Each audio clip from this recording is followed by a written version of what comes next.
Hey guys, welcome to the stream. This is Rod Arriagada coming to you live from the Hangar, Billiards, and Sports Lounge. We're here at 121 Scurfield Blvd, and we're here for the New Year's Day Open 9-ball tournament. This is an A-side semifinal matchup between Mike Delgado and Joey Bolio, and it's 2-1 for somebody. I have no idea who won the last game. I got to find out. Give me 1 second.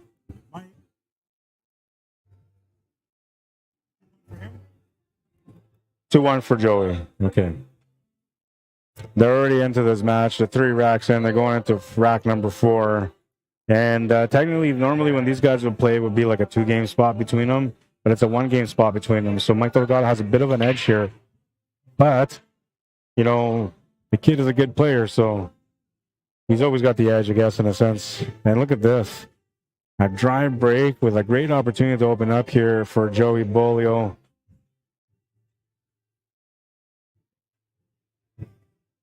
He's not even at the table right now. He's just getting something from the bar or some water or something. Yeah, he's coming up to the table now, and you can see this table. This is, well, to get onto the 2-ball, I guess it'll be a challenge right at the hop. But other than that, this table is pretty good. I like it, man. I like it. Yeah, it wasn't too much of a challenge, I guess. Just went up there and made it.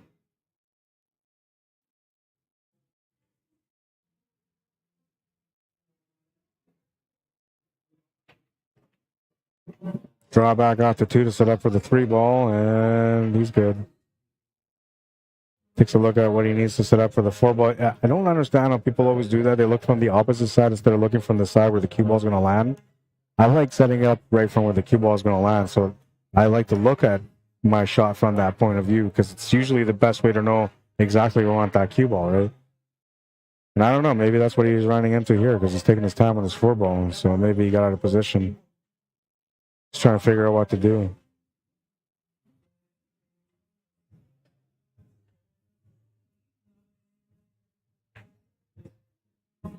Can't remember if I shared this on my page or not, but I usually share it on my own personal page for people to watch it if they want to watch the stream on there.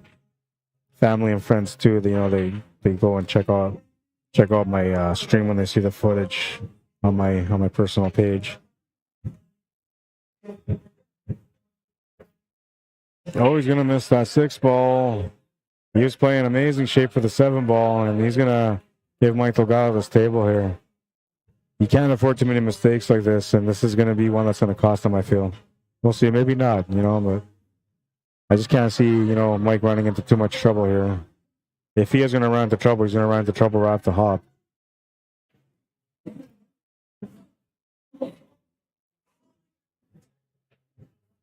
Smart, there's the experience right there, playing through, and he's going to get a good bounce off that shot. Nice little shape shot here to get onto the 7-ball. That's the experience right there, man. I was thinking running into that 7-ball. I was so far off the shot. He played it perfectly. I can't speak right now. Nice draw back here for the 9-ball. Extra juice just in case. He flirts with that side pocket, but he gets over it. He'll have the 9-ball.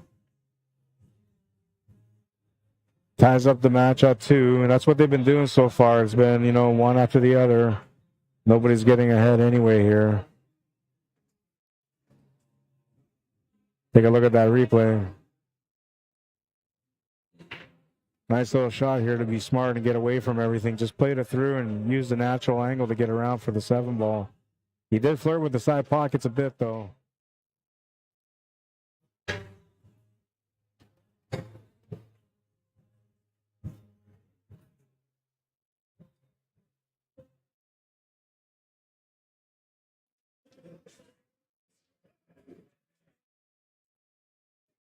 Two all, and we're going to move into rack number 5. Joey Bolio the break. He's got a pretty good break, the kid. He's actually giving me advice on breaks a little while ago. It's kind of weird, man, taking advice from a 13-year-old when it comes to anything, really. But when it comes to pool, this is probably one of the only 13-year-olds you should be listening to. Well, I guess him and Savannah Easton.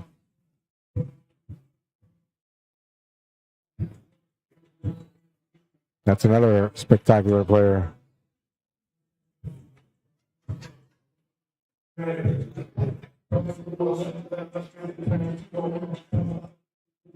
And she already made it into the WPBA rankings, you know. I think she finished in 20. I think she said she was 25th ranked or something like that. Pretty impressive for somebody that's so young, you know. There's ladies that have been on the pro tour for years and they never accomplished that yet. She gets in on the first one and she's already in the top 32. I want to say she's higher than that, but for some reason I recall 25. Somebody knows, you can correct me. I'm okay with that.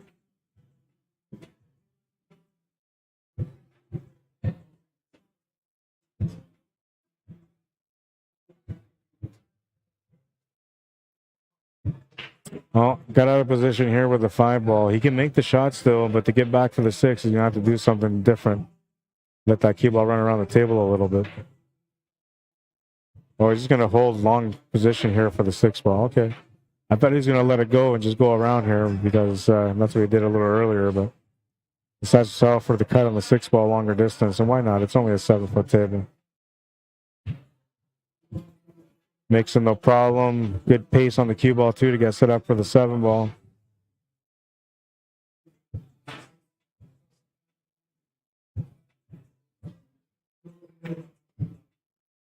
Got great cue ball control, and his positioning is like no other, man.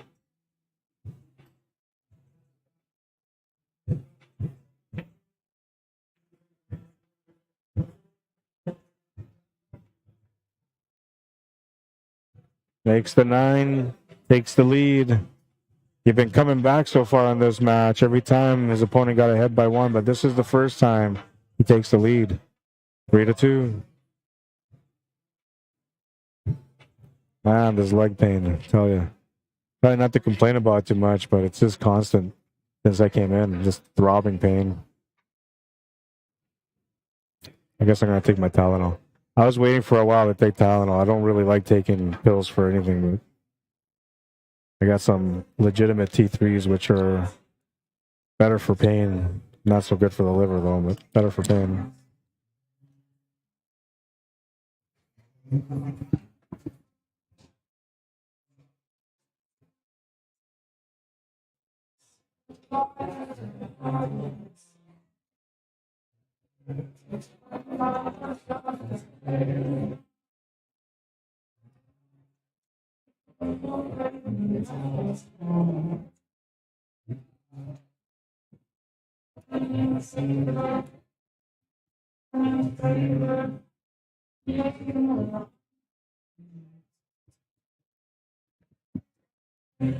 Oh, well, looks like he's jammed up.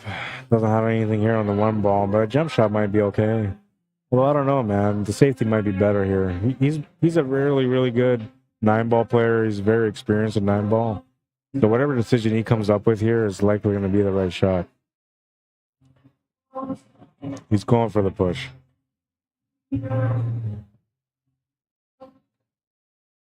And see, and this is kind of the shot that I was telling you about, where you leave a shot that your opponent might want to give back to, but you feel comfortable making. So he pushed him in a spot where he can't really make the 1 ball because the 8 ball's in the way. But it's a fairly decent throw shot, and maybe Mike feels like comfortable with that throw shot. Let's see if the kid takes the bait, or if he figures a way out.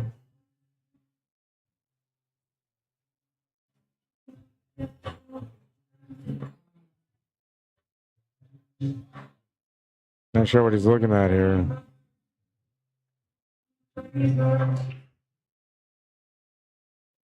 Definitely has a shot for a kick shot. I don't know why he was measuring that 9. I guess he was looking at a 3-9 combo. Maybe that's what he was measuring there at that moment. No, he was just assessing everything. So he gives Mike the table back, so he didn't take the bait. Or I guess he did take the bait, sorry. Because this was a setup that Mike was trying to set up for him. And he was just playing. See, this is what I was talking about a little bit earlier, how, you know, good players will do that. They'll play a push shot in a way where, like, you will give them back the table, but they were playing that push shot because they were planning to play a safety next. That's what he was doing on that one. A great example of what I was talking about there.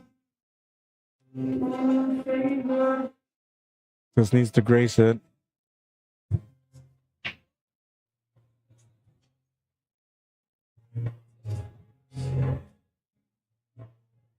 Kid's trying to say that he hit it. Mike's saying he didn't hit it.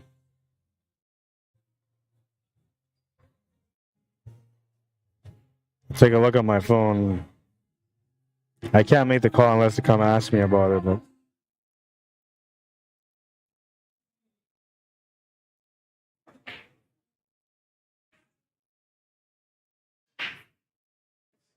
no, I don't think he hit it, man.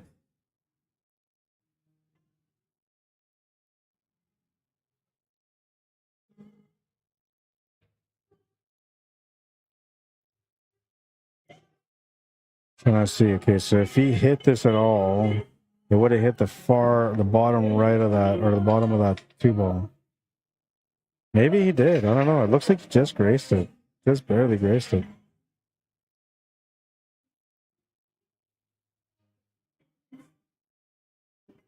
Yeah, it looks like he barely graced it. I don't know.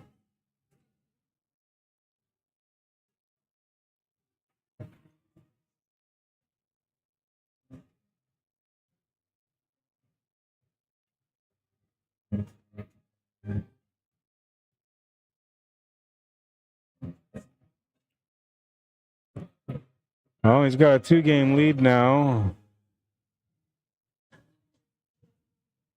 After making that 1-9 combo.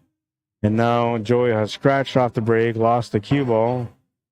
And it will be a ball in hand for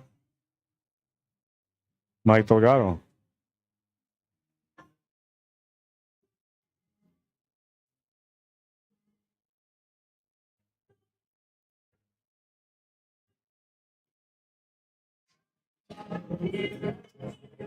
Kind of an interesting table because like everything sort of goes, but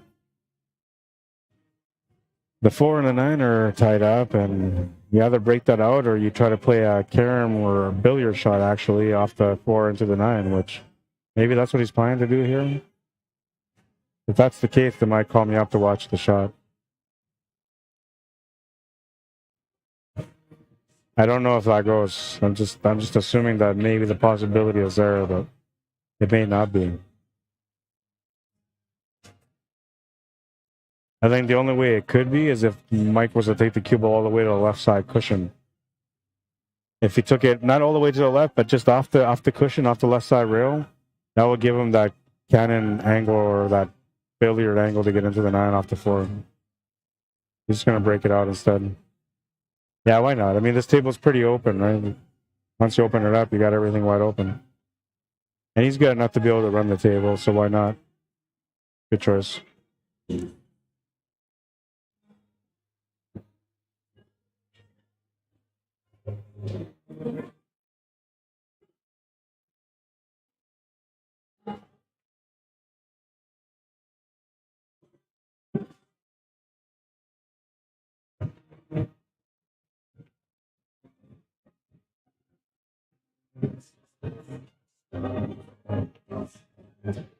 Maybe a little bit too fast paced on that shape for the 9 ball, but he's okay. He still has like a good easy shot here on the 9.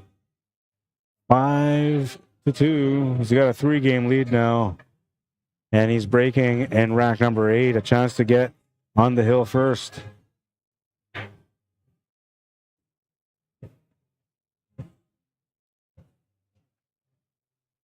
Reese Lewis, how you doing? Says, hey, Rod, or hello, Rod. How you doing tonight? I'm doing all right, man. Having some neuropathy pains, on my legs. Has been acting up for a little while now, but yeah, I don't know, man. It is what it is.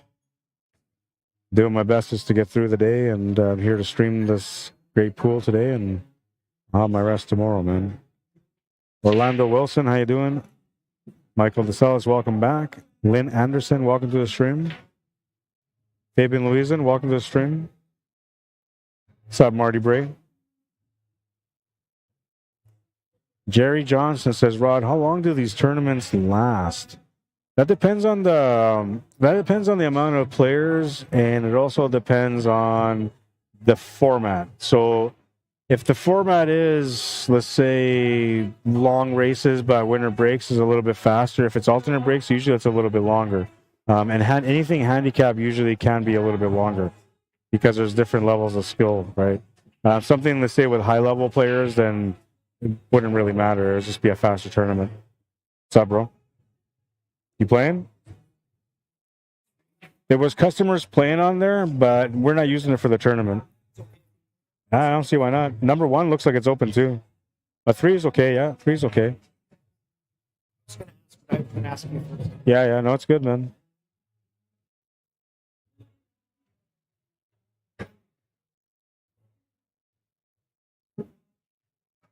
I missed something there.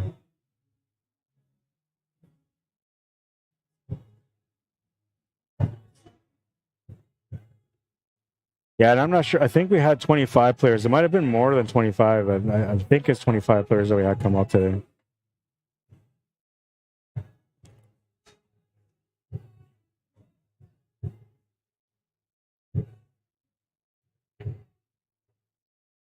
Yeah, she just picked up a cue a year ago. You're talking about Savannah Easton, yeah. The Roadrunner. Mike just plays some great pool all the time, man. He never backs down at the table, man. He just knows how to play strong. And, well, he's laying it on the line here on this one. 6-2. He's got a 4-game lead. He's on the hill. Carlos Malcolm, how you doing? Lori Norquay, welcome to the stream. Gina Neal, welcome to the stream. What's up, Will? How you doing, bro? April and Vance Hool, welcome to the stream.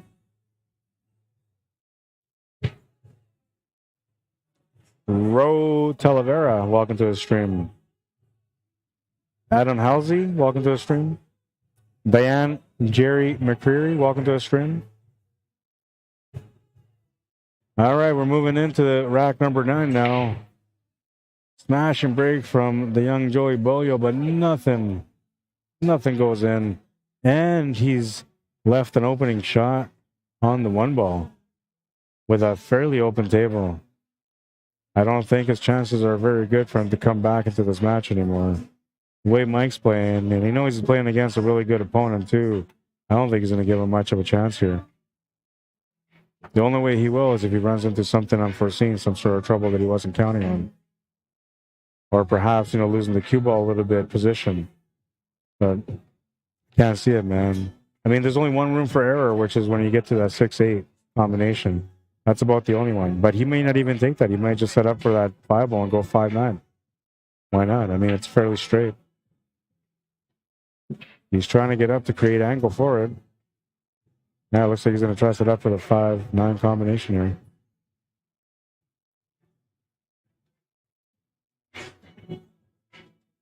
Oh, no, he's not. Okay. All right, so it still comes down to that 6 and 8 then. That's where all the errors can happen. And it's, if anything, it's going to be the 6 ball coming off the rail running on top of that 9. Which I'm assuming he's probably going to be looking at that, trying to prevent that. So he's probably planning a combination that will, favor him not running into that 9 ball like that. That's what he's done there. He's got a nice little contact shot, can set up easily for the 6 ball here. Medium pace shot will do this. Just like that.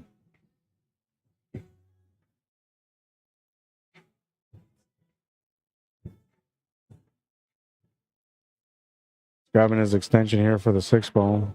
It's a bit of a stretch shot for him.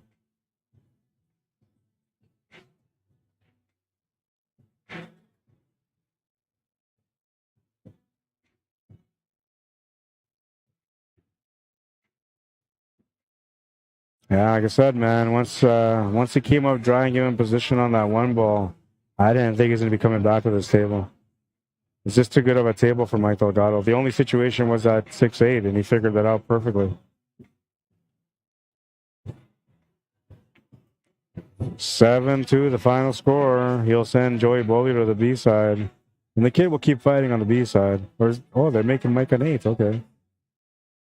Yeah, they're making Mike an 8, so it's not over yet. All right. I'll fix the handicap.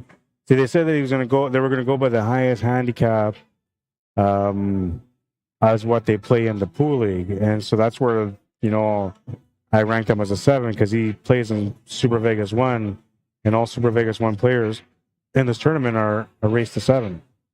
But technically, he's a premier level player, so he should be playing as an 8.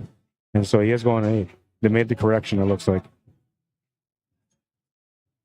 7-2, he's breaking for the match. It is alternate breaks. Man, I need my charger, man. There's my charger. Phone's been dying on me. Good battery, though. It's been lasting. The warning came off a while ago, and it's still there, still going.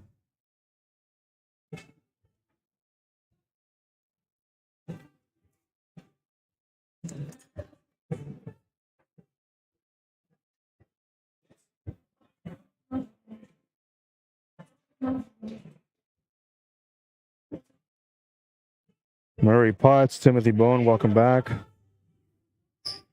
Kenneth Botello, how you doing? Albert Rat, welcome to the stream. Steve Robert says, is this Joey, the 14-year-old you were referring to earlier, Rod? Well, he's 13. He'll be 14 next year. Well, I guess this year now. But yeah, that's the kid I was talking about earlier, man, from Ebb and Flow, Manitoba. Problem with the kid is that he's such a good player that, you know, people don't want to give him chances no more because they know, like, if they give him a chance, he's going to punish them. And he's not a slow player, so when he punishes you, like, you look, you blink, and suddenly he's up 2-3 games on you because he shoots fast, right? He's not super fast, but he shoots faster than most players do. It's that, I don't know, he's got that intimidating style of play, but because of that, you know, that makes all these guys play tougher against him and better against him, and Mike's not going to give him a chance, man. 8-2. Final score. And I got to figure out who my next TV table matchup is. I'm assuming it's going to be the A-side semifinal, the other match, but maybe not. It might be a B-side quarterfinal match or semifinal match. I think they're still in the quarterfinals on the B-side. Whatever the case, I will be back, and I'll... All right, I'll tell you what. I will show you guys compilation number 1. Who? You guys are playing right now? Okay, so Mike Delgado and Tim Sinclair, A-side final. That's what it is next. We'll put Mike on the right. I was going to show you guys... Well, you know what? I will show you guys. I'll show you guys compilation number 1 for now. And if you stick it out and you end up watching the stream to the end or close to the end, I won't do it right at the end, close to the end, I'll give you guys a little peek at compilation number 2, okay? I'm not trying to release that yet, but I'll give you guys a peek. So I'm going to let you guys see like 3 or 4 shots, and then I'll stop it. I can't release it yet. I want everybody to pick the best shots from compilation number 1 so we can move into number 2. Then we have the best 4 from there, and then the next 4 from compilation number 3. But yeah, they're gonna get going. I'm gonna get this going right now. The compilation while I set up the scoreboard.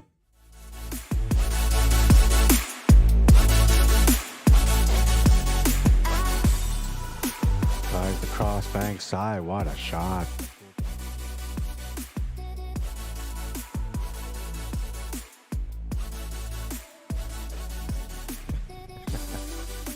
Oh, look at this shot! What a shot! Oh.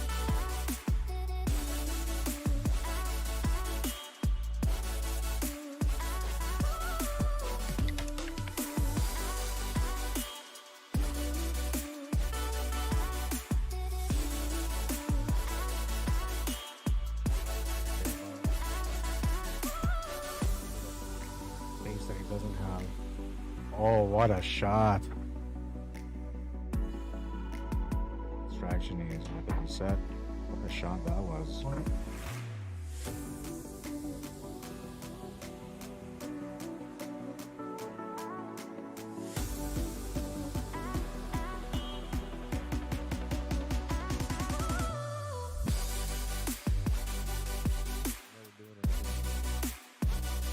Oh, what a shot.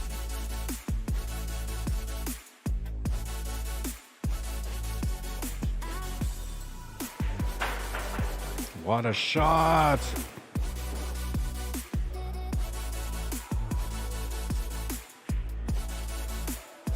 Oh, he called that shot.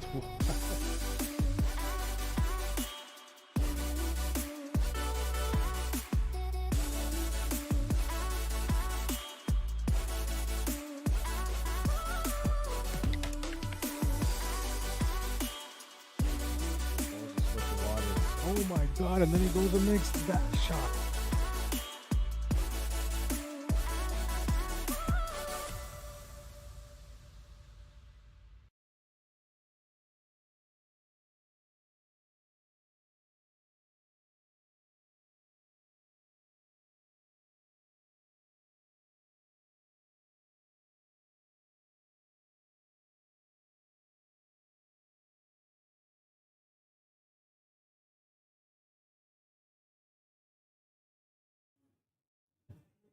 All right, and we'll make it official. It's the A-side final. This is the showdown between Tim Sinclair and Mike Delgado. Tim Sinclair is racing to 7. Mike Delgado, who we just watched play against Joey Delgado, is racing to 8 once again. And this time they're playing for a guaranteed in the hot seat. So we'll see who the best player will be in this matchup. And, well, whoever comes up short, we'll see if they have what it takes to beat whoever comes to the B side to come back and fight against whoever wins this match now. Tough to say who's going to win. You know, both players are high-quality players. The one-game difference between them, too, I think makes things a little bit more balanced. But Mike's already played one match on this table. He just came off this table. He's already used to the table. He's feeling confident as well, and that makes him a little bit more dangerous at this point. But Tim Sinclair, man, you can never count him out. He's such a good player, and when he gets going, man, he's hard to beat. And Mike knows that too, so he's giving Tim the respect that he deserves and running out the first table on the first turn, letting him know that, you know, you're here to battle. If you're going to play, you better come up with your best play. 1-0. You kind of expect, you know, a break and run from a good player, so no harm done in this one. You're not in any real trouble unless, you know, you end up losing on your break. And if you're losing your break a couple of times, then you're in real trouble.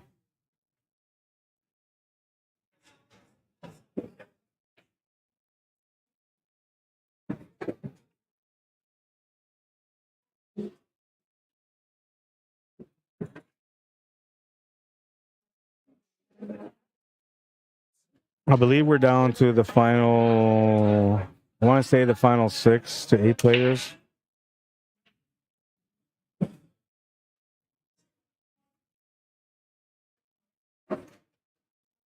Smash and break. He makes the ball, and he's got position on the 1. Not only that, but he's got a little bit of angle to work with, too, so he might be able to get back up for this 2 ball, so long as he doesn't run into anything on the way back up. And he doesn't. He just runs the cue ball across instead of drawing it back up.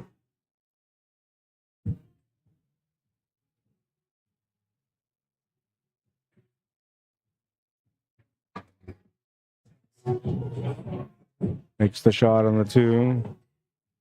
He's got position on the 3. Just needs to draw back a little bit here for the 5 ball. He's going to play it through instead. Is that the 4 that's sitting below that 6? I thought that was the 8 ball. I guess it's the 4. Yeah, the 8 ball went in off the break. So that's why he didn't play back for the 5. Oh, and this is not good. Well, it's not too bad, but it's not good. He's shooting over the ball. Usually in shots like this, you can't really do much when it comes to spins or anything like that. Can't really force the shot either because you're jacked up, you're forcing the shot a little bit more. So usually on a shot like this, most players would like to play this naturally through and just set up for a longer shot next.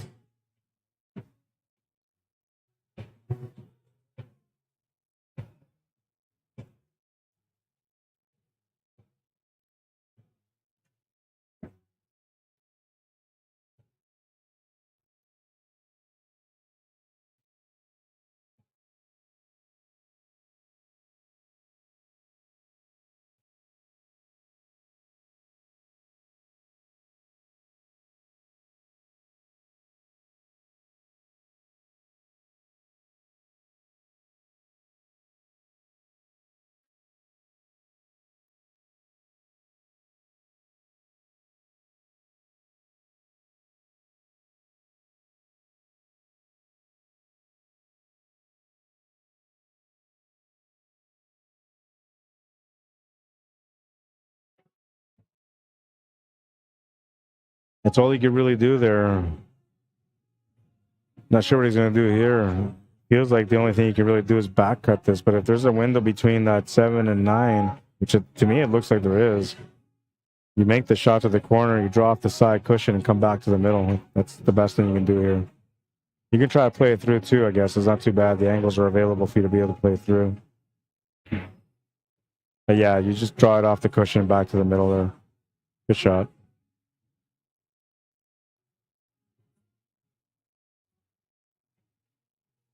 Good pace. He answers the bell. 1-all. That's how you play against these kind of guys, you know. You let them know it's okay. You don't have to miss. But when you do, that's when you lose.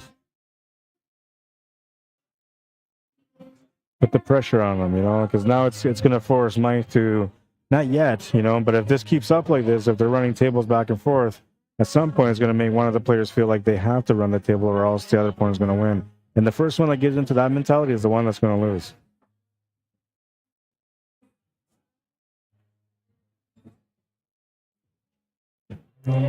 Rack number 3, we're tied at 1. Mike Delgado to break.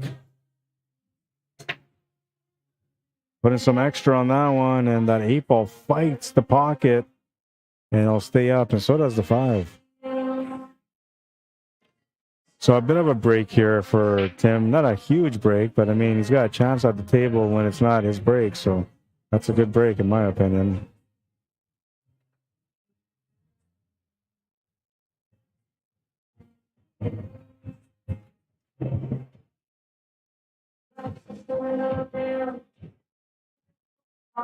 Gonna miss the 1 ball. Hoping to get a little safe, and he does. He rolls up right against that 7 ball. And this is not good for Mike, but he'll figure it out. He'll find a way to try to get onto this 1 ball somehow. I just can't see how, though.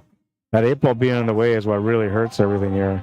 Because he could just spin off the cushion here to get onto that 1 ball, but from here, he almost has to do a 3-rail kick shot.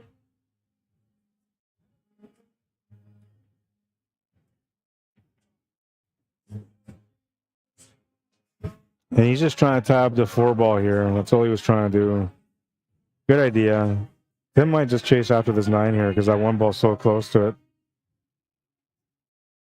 I don't know. I don't know if I do this myself, but I think if anything here, I just might set up for a safety.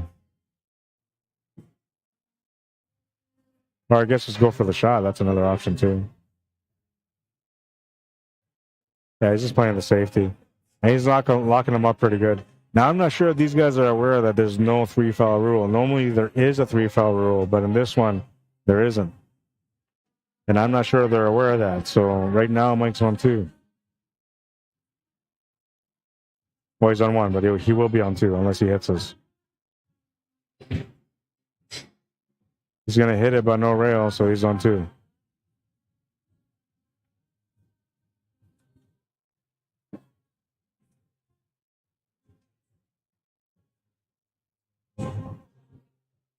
Now, if they're not aware that there's no 3-foul rule in effect, and he's thinking 3-foul rule, he will play a safety here. If not, he'll just go for the finish.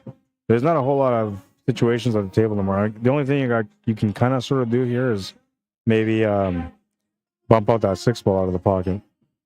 Or that 4 ball out of the pocket, I mean. I'm looking at the 6 ball too.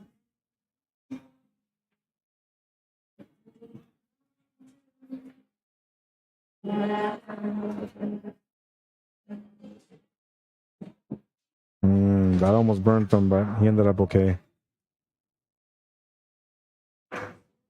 And maybe the extension on his cue on this one.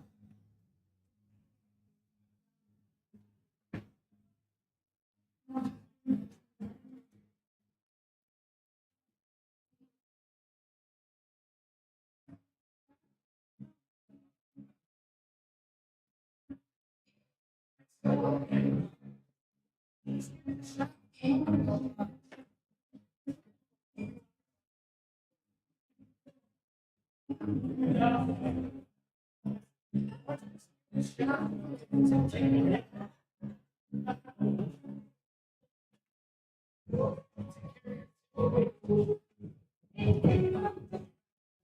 to put the extension back and you'll make the 3-ball. I guess the 4-ball being there isn't a bad thing. 5-ball being where it is not a good thing, though. Neither is where the 9-ball is right now. If you're thinking of going down, up, and back down.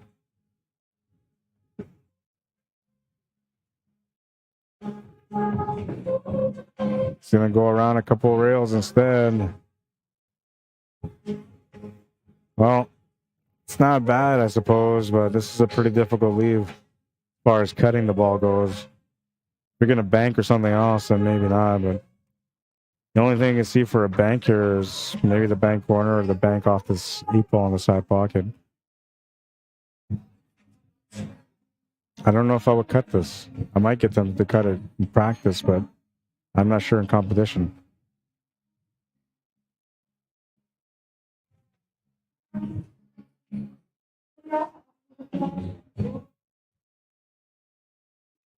You could play the bank safe. That's another shot that you have here.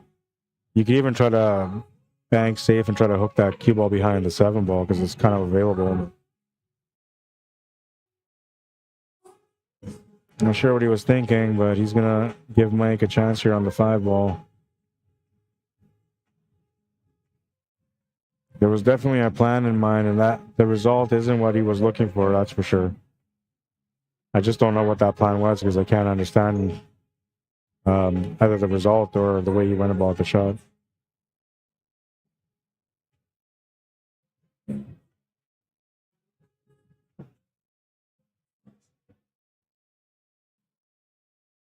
This would be another one of those draw off the rail or check off the rail shots. A lot of power, extra power here just to get off the rail, get close to that 7-ball. He doesn't have to put a lot of power in it though, but he might just to get closer to it. Yeah, it just made sense to get a little bit closer to it because then you have more control. You can work your angles a little bit better. All he's really got to do is just set up for this 8 to the corner and he's good.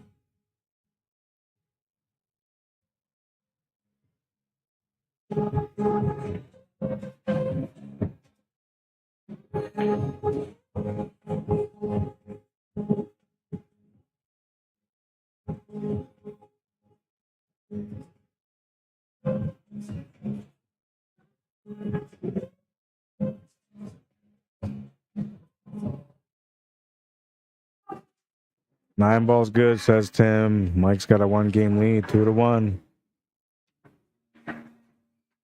Oh, yes, and I was going to do this too, and I forgot to do this, so I'm going to go do this right now.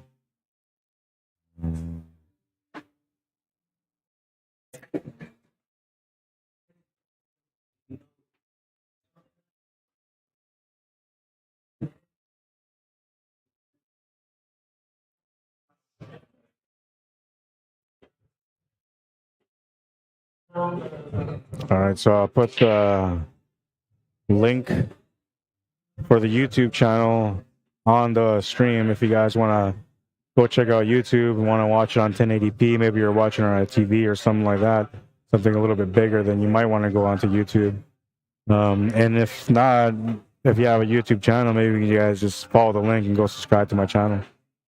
That would be awesome if you guys do. Trying to get to 1,000 subscribers, and you know, it's been a little bit of an effort so far, but I appreciate everyone that has subscribed so far and that supported me in my work.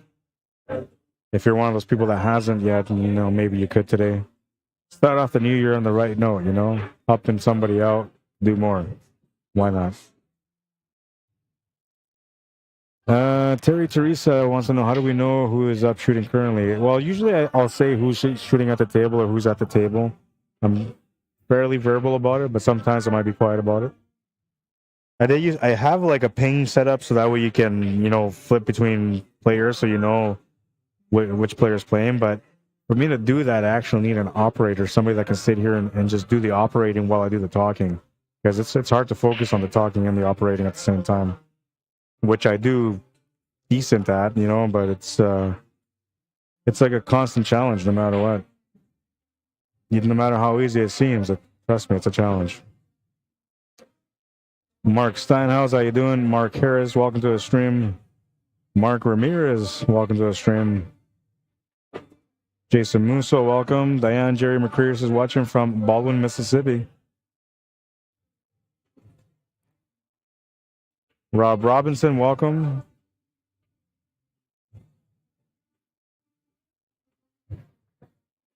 Virgil Smith, welcome to the stream. Mr. Joe Valente from the Blue Room, welcome. Mark Alexis Malvicino, welcome to the stream. We'll be looking to continue the Tournament of Champions qualifiers next Saturday. Not this one. Well, yeah, I guess it'll be this one because it's Sunday now. So next Saturday coming up.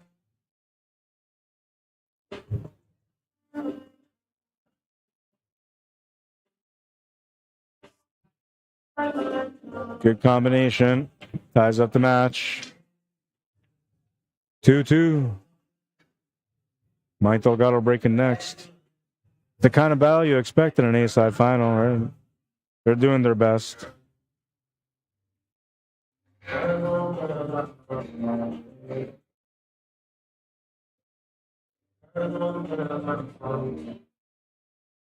Mark Aguan, how you doing? Says, hey, what up, guys? Happy New Year. Happy New Year, Mark. Therese McKay, how you doing? Welcome to the stream. Happy New Year. How you doing, April and Vance? I hope you guys are having a good holiday. Hopefully you're not feeling it too rough from last night. I know a lot of people were roughing it up, but there's a lot of people that took it easy as well last night. I don't know if everyone's getting older or if it's just too cold out in Winnipeg, but there's a lot of people that were talking about chilling out at home, watching movies and stuff.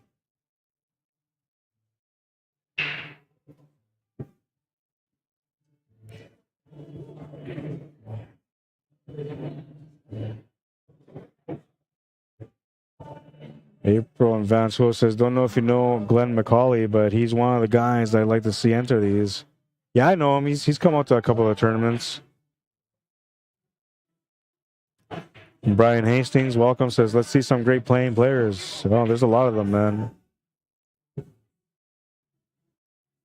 Reese Lewis says, Mike is playing so great right now. And honestly, he's one of our top-notch players, man. He's always playing consistent at the table. Not so often that you see him, fall out of form. Usually he's right in form all the time. Sharon Patagan, how you doing? Jonathan Dabbs, welcome. Abel Raymond, welcome. Harley Dusty Horn, how you doing? Orlando Morales, what's happening, my man? Says, Happy New Year, Rod. Happy New Year to you too, man. Hope you have a great 2023 and everything goes the way you want it to go. I know we all got our goals that we set up at the beginning of the year, but it's not the goals that we set to start the year that matter. It's the goals that we finish at the end of the year that matter. Because trust me, they're always different. What you think you want to change in the year and what you end up changing in the year always ends up being different. Ron Chaborak, how you doing? Ward Hansen. Kenneth Lynn, welcome to the stream. Paul Stoles, sorry, I thought it was a T there, Stoles. Stuart Fox, Dan Pug, welcome to the stream. Dan Anderson, welcome. Watching the match, watching the stream.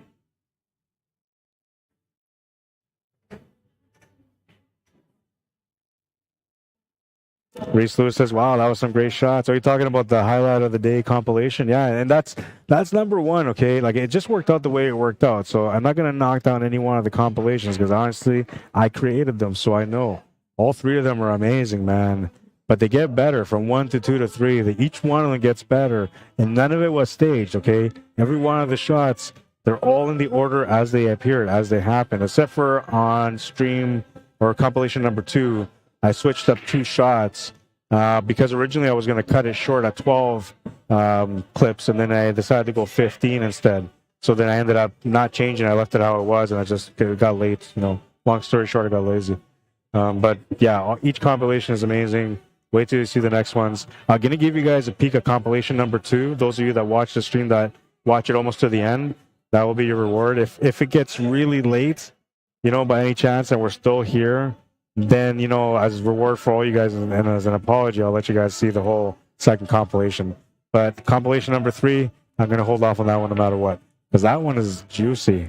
There were so many great shots, man, that honestly, like the whole compilation is basically me saying, wow, what a shot. Because there were so many great ones. I laugh because I love it, man. To me, that's the spoils of what I do, to be able to watch these great shots that these players make and to be able to enjoy them, man. I love it. I love it. Nada Delgado, how you doing? Jeff Seifert, welcome to the stream. Jason Riley says Tim is a Giants fan. I like him already. LOL. Well, I don't know if he's just switched to a Giants fan because I remember he used to have like a Red Sox thing going on too, man.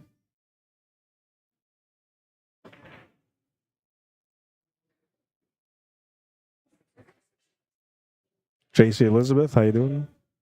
Roma Olsen, Brant Mars, sorry, welcome to the stream. Haji Fazal Kebs Ibrahim, welcome to the stream. Mark Hood from Brandon, how you doing? Welcome. Adrian Sawyer, welcome to the stream. Oh yeah, I was gonna pin this link for you guys. So yeah, it's pinned now on the comments. You go to that link, subscribe to my YouTube channel, help me get to 1,000. I'm going to do some other things, okay? So I'm not going to tell you yet, but I'm going to do some other things on there. And you guys are going to want to be subscribed to that channel, I'm telling you. All the action is going to happen there while I'm streaming through here on Facebook as well.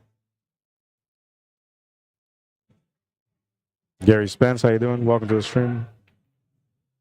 Jeremy Hansen, Earl Cameron, welcome to the stream, guys. Happy New Year.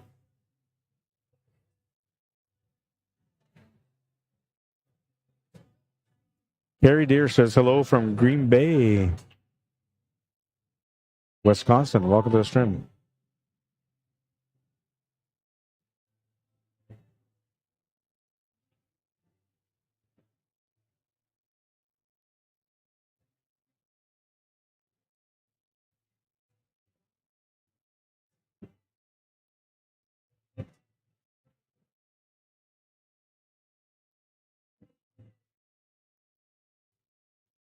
What's up, Perry Van Dam, Lisa Van Dam, Alberto Garcia Diaz. Welcome, guys.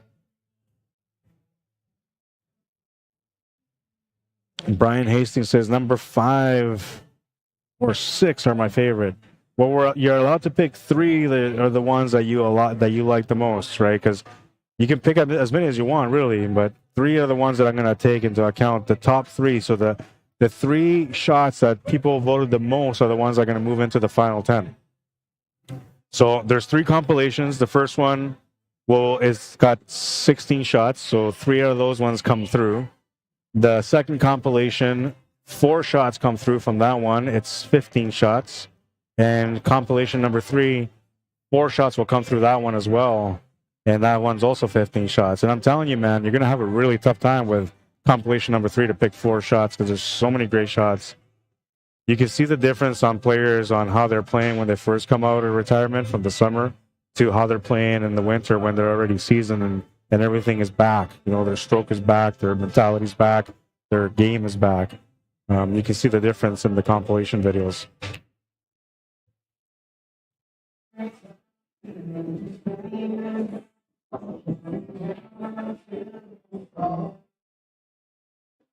I'm glad you enjoyed it, man. There was a lot of great shots for sure. Dave Brockway, how you doing? Guerra Gutierrez, bienvenido, welcome.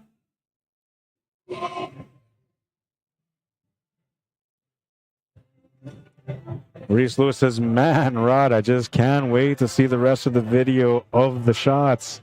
Oh, I'm telling you, man. It's so good. It's so good. Jason Riley, hey, Rod, are comments turned off on YouTube? I think so, but it had nothing to do with me. For some reason, it just didn't work properly today.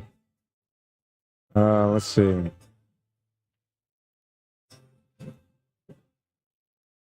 No, I don't know. It's not showing any comments yet, but you're able to chat on there. It says, welcome to live chat. Remember, keep everything, clean. Don't talk about things that will get you flagged. I'll say welcome everyone on there.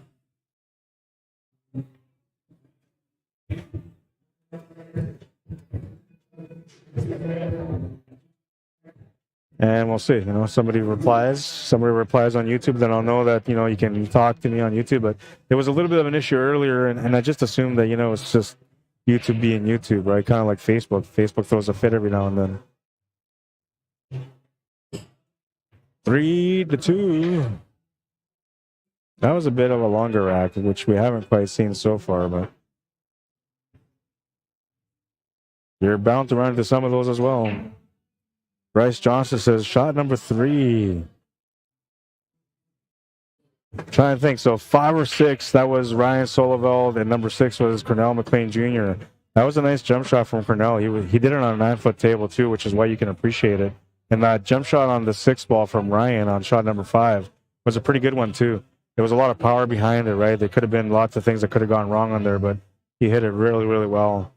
And Bryce Johnson says shot number 3. When it comes to shot number 3, I'm telling you, man, that shot is, it took the words out of my mouth while I was talking to somebody. It made me like, I went like, oh my God, look at this shot. Oh my God. It was such a beautiful shot, man. I'm telling you. It's one of my picks for one of the top 10s of the year, okay?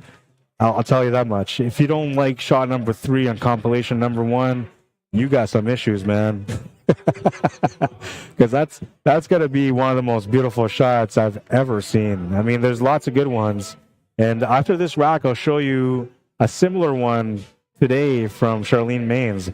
And it was a beautiful shot. I'm telling you, so far it's a highlight of the day. It's a really nice shot. I'll show you guys after this rack is done.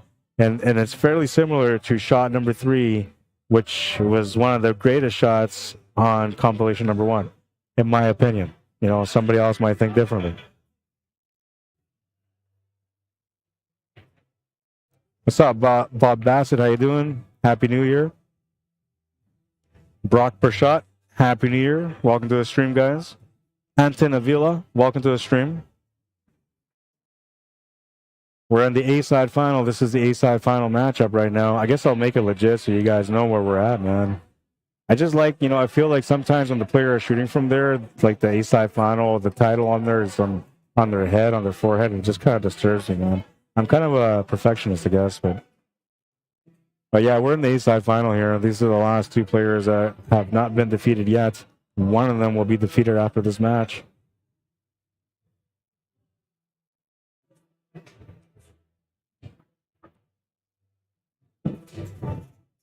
Nice little shot on the 1. It might have gone a little bit too far, but he's okay, I think. I think he still has a 2 ball.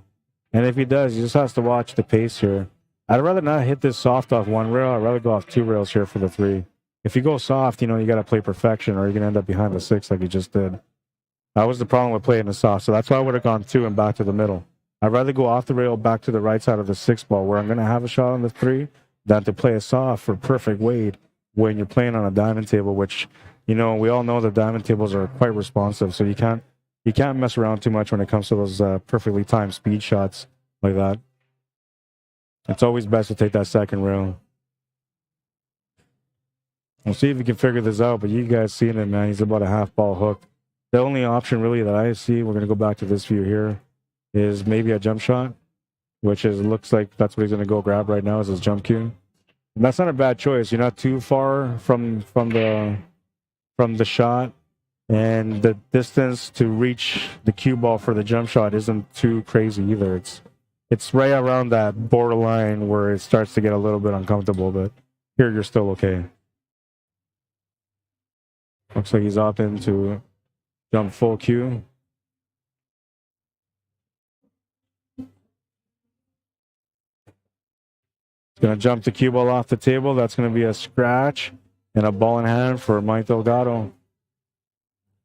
Now he knows his opponent's playing fairly well too, and he also knows that he's got to spot his opponent in 1 game, so he's got to, you know, tread carefully here and try not to make too many mistakes. So far, you know, he's let his opponent in one table only, and that was the one that got him in the lead.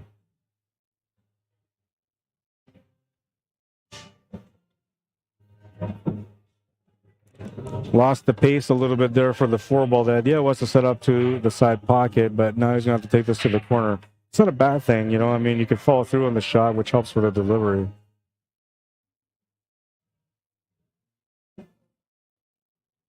can set up your angle for the 7 ball there too. I mean, for the 6 to get onto the 7 ball.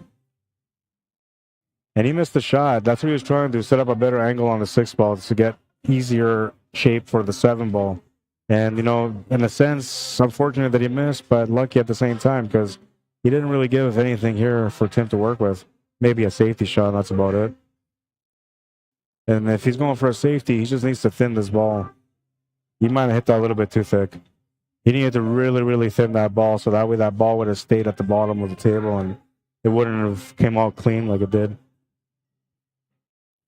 And I'm assuming Mike's going to take a back cut to the bottom right corner here. Kind of a weird shot because you got to power it, you got to draw it, and it's a back cut. So because you're jacking up a little bit on the shot too, you're going to have some extra throw, which makes the shot a little bit missable. And if that all applies, you'll hit this short on the right side of the pocket. You hit it short on the left side of the pocket. So it was something similar to that. He was trying to adjust for the throw because he had to force the shot, and that's why he came up on the left side of the shot instead. And that's going to be a mistake that, you know, might kind of burn into the mind for a little bit here for Mike Delgado, especially if Tim ends up finishing this rack to take a 2-game lead. Because that'll be the second time that he made a mistake and a second time where Tim takes advantage of it. And that usually when things like that happen, that's when a player starts, you know, kind of questioning himself a little bit, right? They start wondering, you know, whether or not it's them or if it's the table or, you know, if maybe they're not seeing the shots the same way or right? And when any kind of thought like that goes into your head, usually you're kind of eliminating yourself from the match slowly. So try to stay away from those kind of thoughts. Just focus on what's in front of you. Do the best that you can with what's in front of you. And as long as you're doing that, then you're going to have a fighting chance every time. And that was a great shot from Tim. I got a feeling that Mike's going to make this kick shot, though. Just because the safety was so good. Oh, he almost made it, man. But that was a really, really nice safety from Tim. And he's been playing some pretty good safeties today.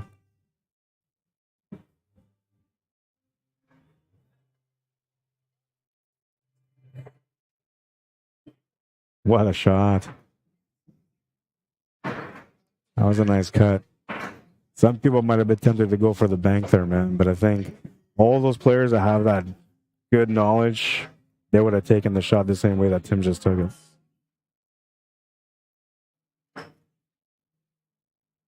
He was trying to run into that 9 ball a little bit more flush to push it up to the pocket.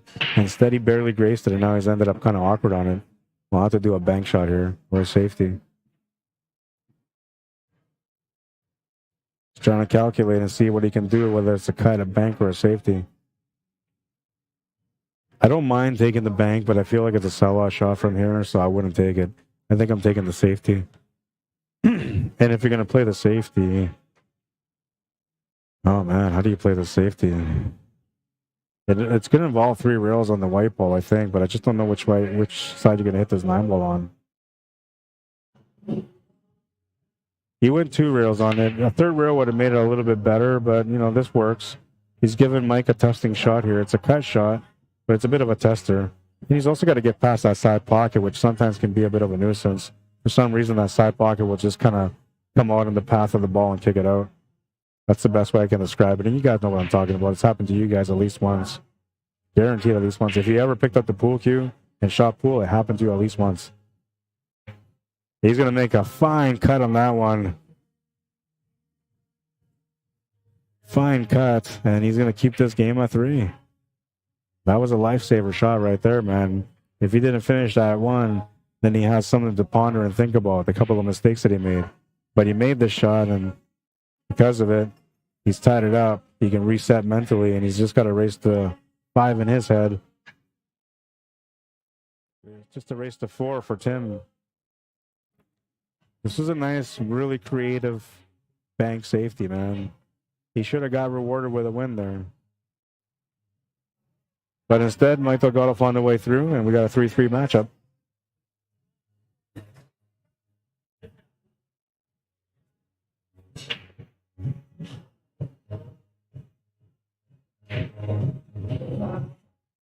Brian Mars says, Happy New Year, Rod. Happy New Year, man. I hope you have a great year this year.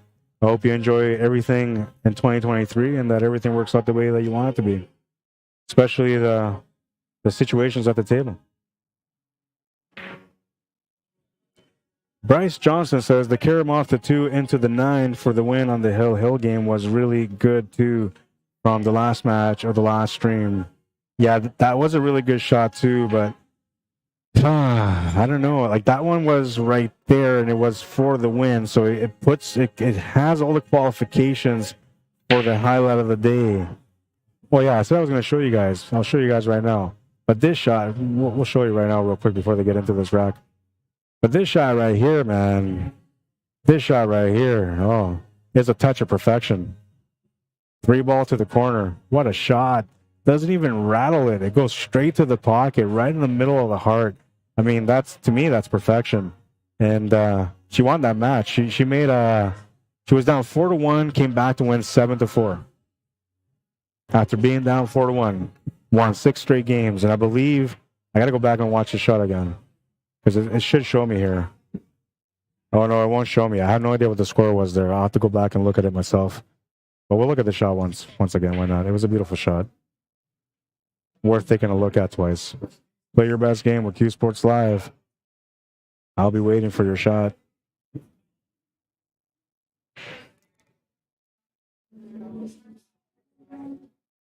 But yeah, that was a really, really nice shot, Bryce. I appreciated that shot too. That wasn't because I'm thinking like he's gonna have to play safety, he's gonna have to grind out this rack, blah blah blah, and then he just looks at this 2 ball and says, "You know what? I'm just gonna billiard off the 2 into the 9 and win the match." That's what he did. A beautiful shot. Daniel Reese, how you doing? Bienvenido. George Trujillo, bienvenido. Welcome. Rosalino Sanchez, how you doing? Bienvenido. Brandon Brazil, welcome to the stream. Samantha Jane, how you doing? Claude Shanna Capo, welcome to the stream. Kevin Hoger, Reginald Martinez, welcome guys. Alan Kunderman, welcome to the stream. I hope everybody had a great holiday and you guys enjoyed your time with your family and loved ones. Hopefully Santa spoiled you guys and you guys, got some extra stuff that you weren't expecting this year.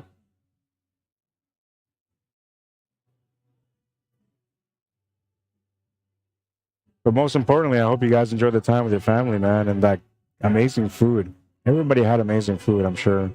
It's like one of the things that you're almost guaranteed every year is on Christmas and New Year's, you're going to have some really good food. Thanksgiving too sometimes, but not everybody celebrates Thanksgiving, you know. We're all thankful, I'm sure, but not everybody wants to celebrate it.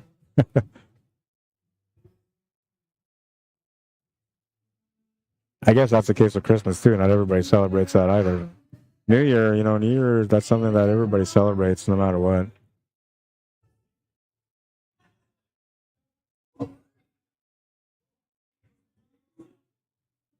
Gonna miss the 4 ball. He popped up as soon as he knew that he missed it, man. He popped up. He had the perfect angle on the 5 to be able to stun over for the 6 ball to get the finish. But a miss on that 4 ball. Going to get Mike on the table, and he's going to have a chance to get ahead now. There's a 1-game spot between them, so him getting ahead by 1 just levels things out. He ended up kind of funny on this shot. Let's take a look at the side view.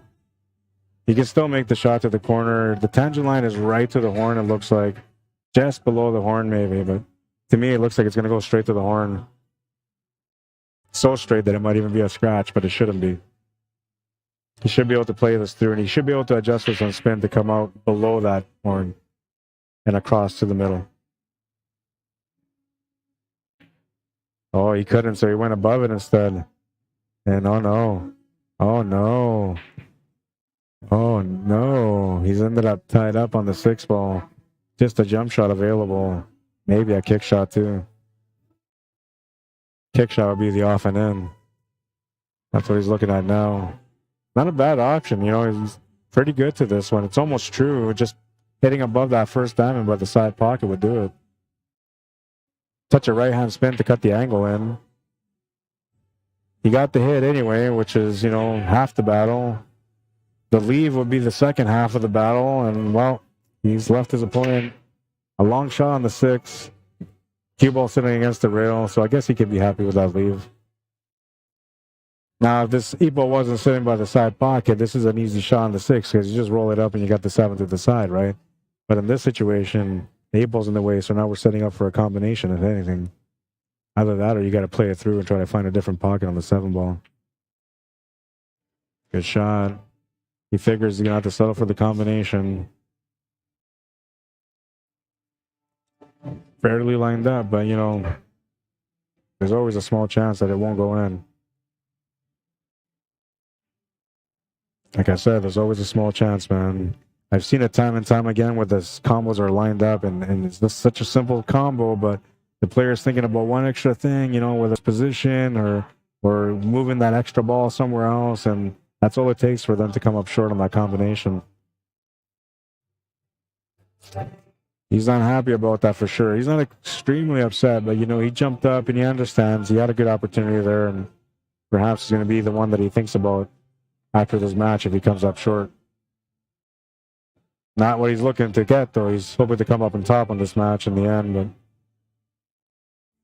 anytime you give Mike Delgado a chance at the table, man, you can almost guarantee he's going to win that rack.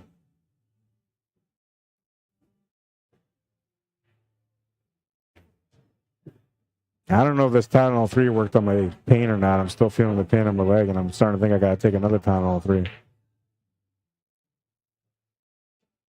Takes the lead, 4-2-3. Racing to 8, so he needs 5 more wins. Tim Sinclair looking for 4 as well.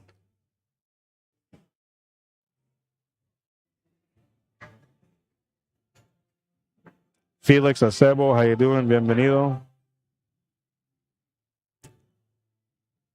Zihao Chen, how you doing? Welcome to the stream. Was one of the players that came and played a little bit earlier. Sorry about having you on the stream, man. I know it's a little bit different trying to adjust, you know, from playing pool on your own without anybody watching to suddenly having a stream on you. And you know how it goes. I know you probably thought about it too. Everyone thinks about it. I wonder how many people are watching, you know, and then you make a mistake or two and then you start feeling like there's thousands of people watching. Never the case, I'm telling you right now, but it always feels like it no matter what. That's all part of the mentality, and that's an extra thing that you got to deal with now in the new era of pool, because streaming is a reality when it comes to pool. So you got to get used to having that time on the TV table. Now, if you're not a very good pool player, there's a good chance you're never going to get on the TV table. But every now and then, you're going to play against a good player. They're going to put you on the TV table anyway. So it's just something you're going to have to deal with, man. I'd rather be good and be on the stream than not be good and, you know, be on the stream against a good player. That's to me, that's the worst case scenario.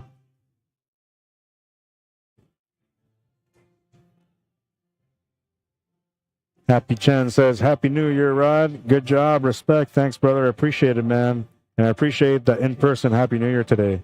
I really appreciate it. I wanted to go around saying hi to people and interact with everyone. I didn't get a chance to say hi to everyone. A lot of people were kind of, you know, done or eliminated from the tournament by the time I got around to saying hi to everyone. But there was a few of them that came around and, you know, made sure they came around to say hi because they know I'm busy, man. They know once I get behind the seat, I'm usually there till the end.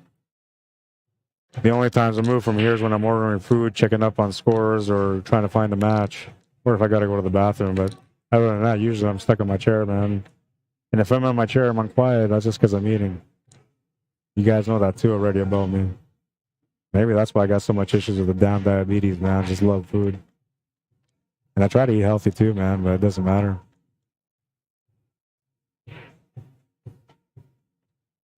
Gonna have to draw this back, I think. He's got no other choice. Yeah, just a gentle draw. Probably the best choice there. He could have just kind of forward that a little bit or stunned it there too, but the drawback is what made the most sense. The angle works for him to get onto that 6-ball too. It's not too hard of a shot. Now he's got to be careful here. I'm planning from the 7 to the 8-ball because the 7-ball is so buried into the pocket. So you got to be careful on the angle that you have for the 7-ball. And usually you're thinking about how you're going to hit this, because hit the 7-ball light, the cue ball goes everywhere. Hit the 7-ball, you know, half ball contact, and that slows down the pace a little bit. Hit a three-quarter ball contact, and now that the angle changes as well as the pace. So all those things matter when you're on a shot like that, and you took that into consideration. Goes for the half ball, quarter ball contact almost to get up for that 8-ball. Good choice. And some of those things, people don't even look at that. How much contact do you put on this ball that's sitting over the pocket? If you don't understand that and you're running into weird positions sometime, it's because you're not paying attention to how much contact you're putting on the cue ball on that object ball. I wish I had my wireless headset. I didn't bring it, but if I did, I would have gone up to the table and showed you guys what I mean. But maybe that's something I can do for next Sunday. Next Sunday, I'll try to remember to do that, to bring my set and to give you guys a demonstration of what I mean. Plus, right now, my leg's in too much pain, man. I don't think I can really shoot or do anything. I'm hoping by next week it will be a little bit less painful, but it's been something that's been going on for a couple of weeks now and doesn't seem to be backing down at all. 5-3. He's got a 2-game lead, looking for 3 more for the win. He's one of those players that doesn't ever get fazed by the score or what the opponent is doing. And he appreciates when an opponent is doing something spectacular against him because he's a pool fanatic. Deep down inside, he's a pool fanatic just like everyone else. So when he has an opponent that's playing against him and they do something special, he's the first one that, says, oh, wow, taps his cue, taps the table, gives him the thumbs up, always appreciates whatever the opponents are doing against him. But he never lets that get to him. He's always got control of the table mentally.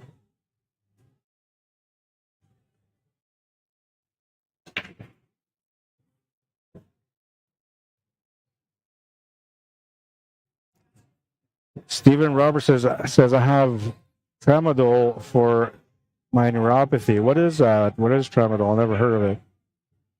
Is that like a pill or is it a cream? I heard there's some cayenne creams out there that are really good for that too. But the thing is that all these things are not really something that's going to heal the neuropathy or heal the pain. It's just going to bandage it, right? It's going to make you feel good for the moment kind of thing. I'm hoping to find something that can, make a little bit of a difference and just improve my pains a little bit.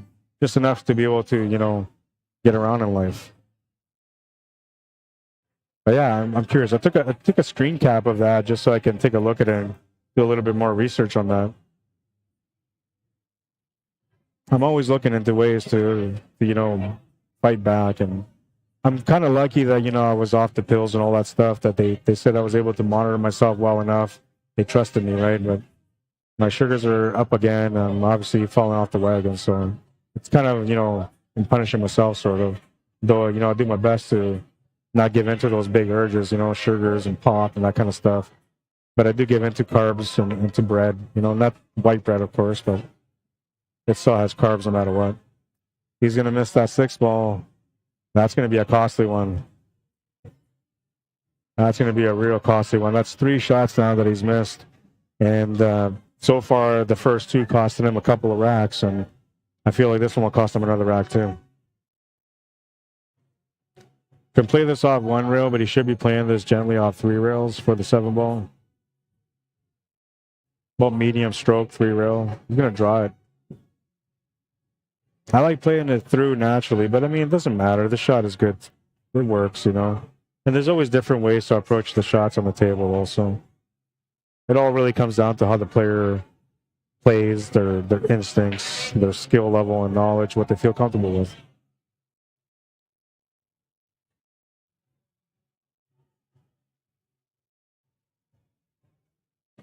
I like going to the side here for the 9-ball, but he can take this to the corner and draw this cue ball up and just make the 9-ball in the side pocket. That works too.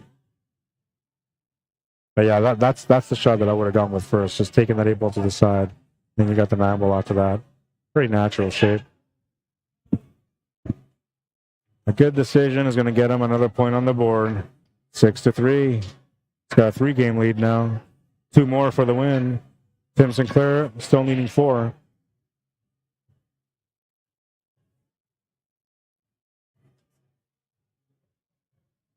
Jeff Martin, how you doing? Patricia Seacrest, welcome to the stream. Are you related to Kathy by any chance? Welcome to the stream.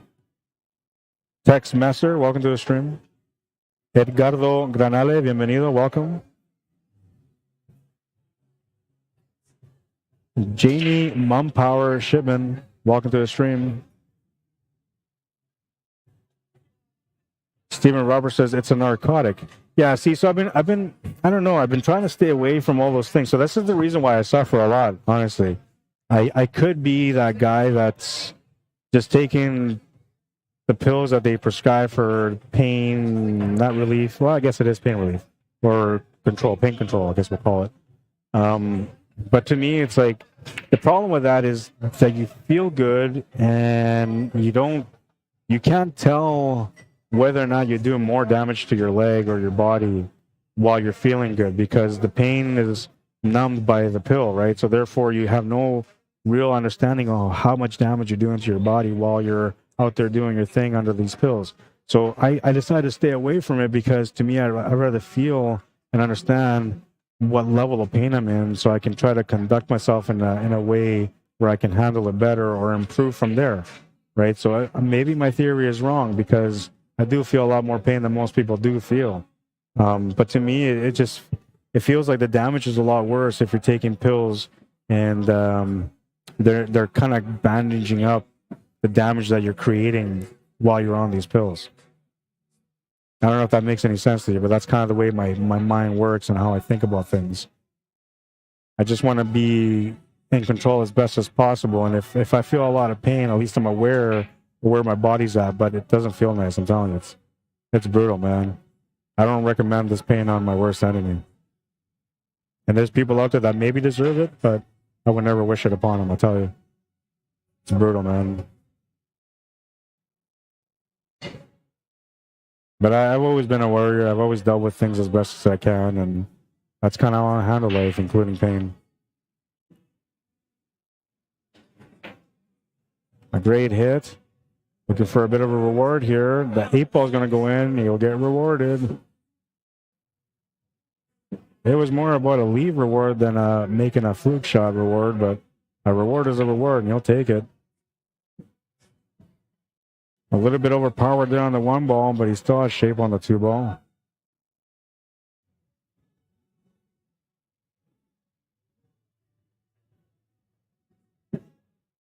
Pace might be a little bit too fast on this one. It's all right. He still has a shot on the 4-ball anyway. I think he's got both options too, side and corner.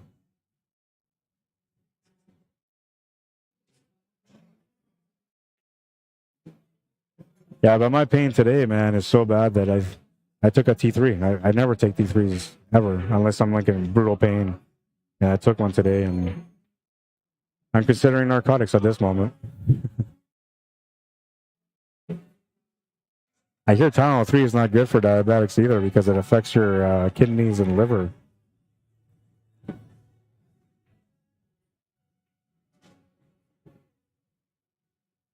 Trying to create some angle here to get off the cushion back up to the left side of the table on the 9. May not have enough pace, but you'll still have the shot on the 9-ball. A little bit more pace, it would have been straight, but this isn't a bad shot to take on. It's actually a pretty good 9-ball shot. 7-3, he's on the hill. Looking to close out the match here on rack number 11.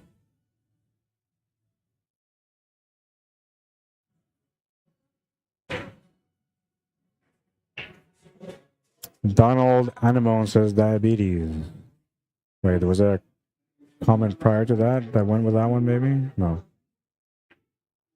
Yeah, diabetes, man. It's a nasty disease, honestly. But we live in a world where, like, sugar is pushed on us all the time. Everything. If you're not diabetic, you don't see those things. But if you're diabetic, as soon as you're diabetic and you can't have sugar no more, that's when you realize how many things in the world have tons of sugar, man. We were fed into the disease in a sense because our addiction to sugar is what causes this, right? I think I remember seeing an article from the early 70s where they talked about, like, sugar was the new cocaine. because people get so addicted to it and it seems so innocent. And the amount of people that consumed large amounts of sugar was out of hand back then.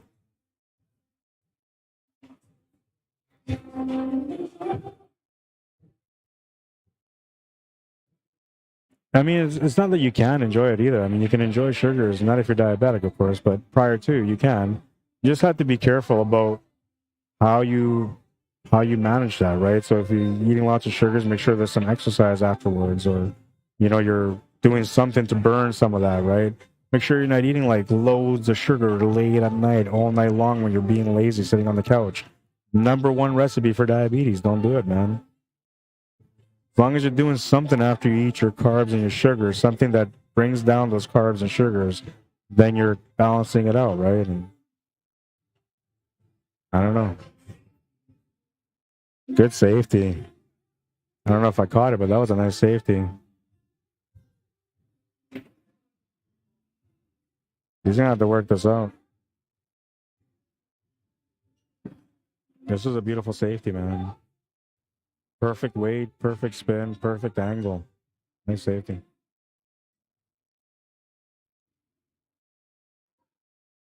Yeah, you're looking at 2 rails on this one. Zigzag, the Z shot. I don't know if you can get it from this rail. If you do from this rail, you're looking more at 1. He's looking at all his options. He's trying to weigh them out, figure out what's best. It might be easier to go from the right side, though. Might be.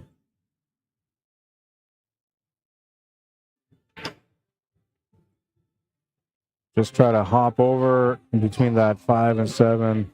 Scratches. It's going to be a ball in hand for Mike Delgado. You'll have a chance to close out. And with this layout like this, the only trouble he's got is that 8 ball. Once he opens up this 8 ball, I expect him to finish this rack for the win.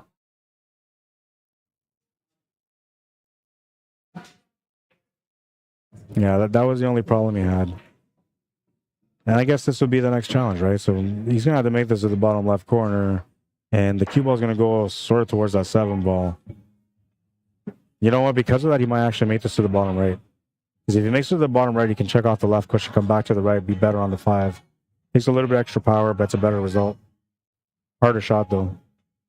He just played it through instead. I would have checked it off the cushion back to the middle. But this is better. Way better control. Perfect setup for the 5. That was the hardest shot he had to deal with after opening up that 8 ball from that 9.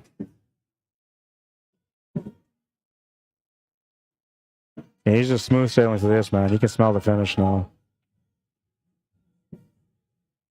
Tim's going to say that's good. 8-3, the final score. 8-3, the final score. And no other matches beside me, matches in front of me. I have to get my next B-table matchup. So, where are we? No, not yet. It's too early for me to give you guys a little peek at that. You know what? I'm gonna do a quick commercial. It's be about a 2-minute commercial. Okay, I'll tell you what. I'll give you guys a choice. Would you rather have a 2-minute commercial or another display of the compilation #1 highlight of the day reel? If you guys want to see the highlight of the day reel again, I'll do that instead of the commercial. But both of them are about 2 minutes. I just got to go find a match. Whoever answers first, that's the one I'm going to go with. Whoever answers first, highlight of the day or commercial. One of the two. One of the two.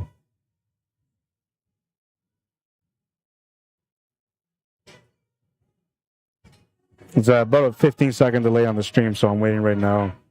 Somebody should come up with an answer right away. Highlight says Linda. All right, highlight it is. I'll be back in 2 minutes, maybe 3, but whatever, you know, there's no matches right now anyway until I get it going. So here's highlight of the day, compilation #1. There's 3 of them. Go to CUESPORTS Live on Facebook. Find this post. It's pinned at the top. Comment on there which 3 of the shots are your favorite. You can comment on this stream too, and I'll take a screen cap of which ones you guys said were your favorite. You can pick up to 3 if you want. 3 of these shots are going into the final 10. All right, here we go. I'll be right back.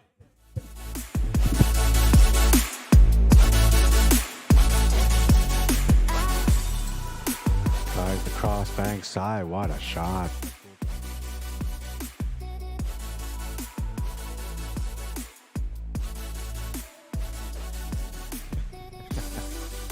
Oh, look at this shot. What a shot. Oh.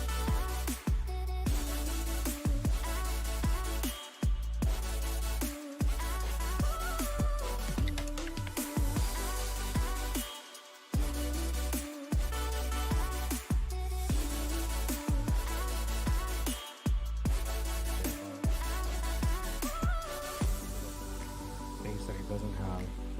Oh, what a shot. Distraction is what he said. What a shot that was.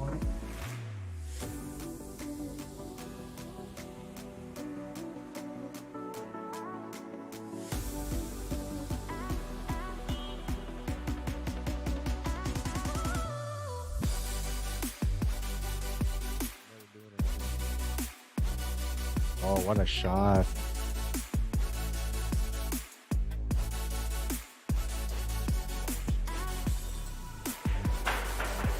What a shot.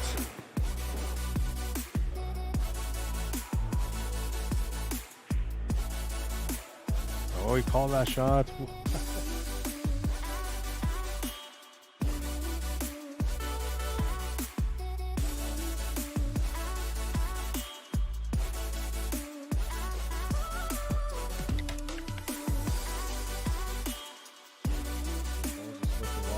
Oh my God, and then he goes and makes that shot.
All right, so we're going to have our B-side semifinal on this one.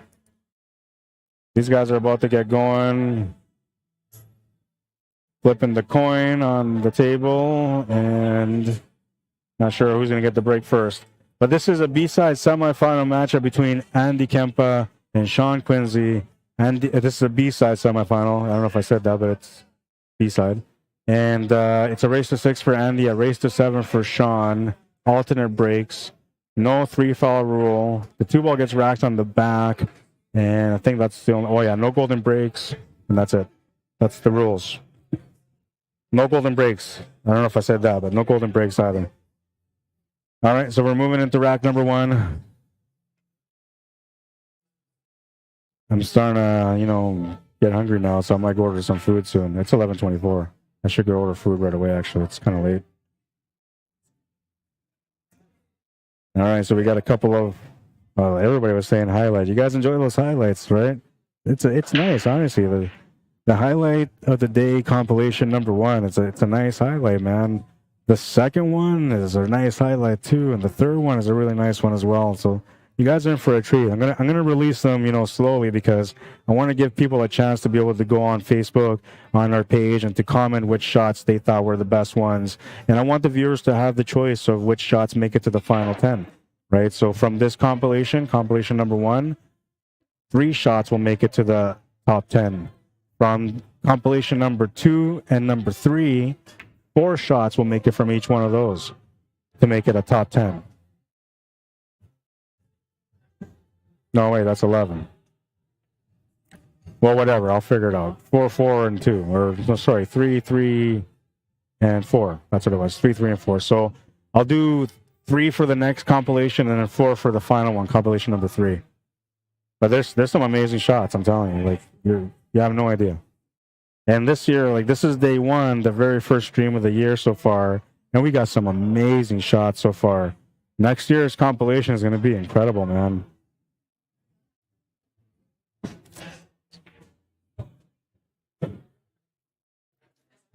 Romaniac says, shots 3, 6, and 16 are my fan favorites. Got it. Screen capped it. They will go into the voting. And Reese Lewis says, my shots are 3, 16, and 6. Yeah, that 6th shot was Cornell McLean Jr. He did a nice jump shot on a 9-foot table, man. It was so nice. I like that choice. Shot number 3, like, I feel like it's almost automatic shot number 3 because it's a 2-rail kick shot from Otman Hewlett, and it was a beautiful kick shot. I mean, I was in the middle of talking to someone. I think it was Jason Newbert that I was talking to at the time. And we're talking about something, he's joking around, and I was like, oh my God, look at this shot. I was like, oh, what a shot. It was a beautiful, beautiful shot, man. And I knew right there and then that was going to be one of the best shots of the year, but I don't know. It's up to you guys, right? You guys are the ones that vote on it, so you tell me. You tell me what you think. You can do it on here. I'm going to show it maybe one more time. And then you can also go on the Facebook CUESPORTS Live page, and then you can see at the top of the post, it's pinned at the top. You'll see that highlight. Go on there. You can comment which shots you think were the best ones out of compilation number 1. Anybody and everybody that participates, man, I truly appreciate it because I'm putting it in the viewers' hands. I can assemble a panel of judges to judge each shot and pick something. But I'd rather the viewers have the choice and have the voice on who's going to have the highlight of the year. So the process is, I think Andy won that game too, right? And I'm pretty sure Andy won that game. So the process is we get 3 shots from one compilation, 3 shots from the next one, and then 4 from the last one. That gives me 10. We're going to put all 10 of those shots on a reel, and then we're going to let you guys pick from those 10 shots who is the shot of the year, who had the highlight of the year. And I'm telling you, you're going to have a hard time. It's going to be tough to even pick the top 10 shots because there's a lot of great shots coming your way. You'll get a sneak peek of that highlight compilation or highlight of the day compilation number 2 a little later in the stream. That's going to be a bonus for those that stay up a little bit longer to watch the end of this tournament today. You'll get a chance to get a sneak peek while everybody else will not, unless they go back to watch the stream. And even then, they still may get off before the end. They may not see that the second compilation was released slightly on this stream.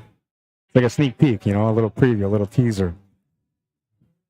There's, let's see, 15 shots, so I'll give you 4. I'll do 4 shots. And then I'll cut it off. But if we go late, if it ends up being one of those 2 a.m. tournaments, I might just let you guys see the whole thing. Maybe. Out of guilt.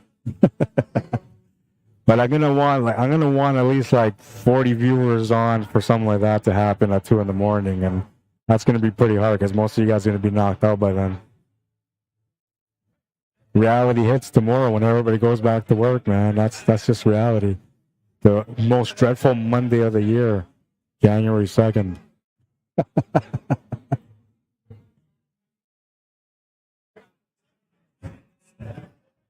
Misses the combo. He's going to get a little bit of a good lead, though. Although I think he might have given him enough to make this 3 to the side. Take a look from the side view. Yeah, he's got enough queuing room to get in there to make it to the side pocket. He could also just play a safety here. That would probably be the smarter shot. That's what he's doing. That's a smarter shot for sure, especially when your opponent's having a bit of a rough go at the table. It's a good choice to, play a little tighter on him, make him, sweat a little more. The only thing, though, is if your opponent wakes up and, makes a miracle shot, the whole scenario might just backfire on you. He might just wake up and start running tables on you.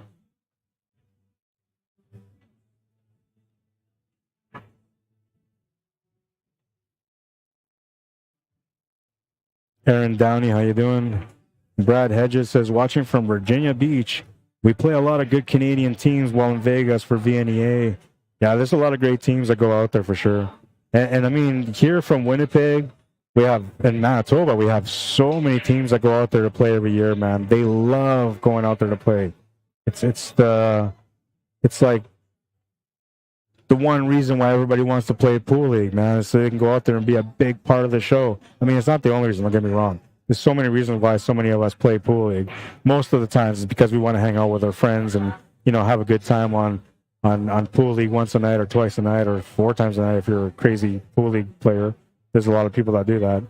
I was once on a SV1 Premier and a handicap team. So, yeah, 4 league nights a week is not really too crazy or far-fetched.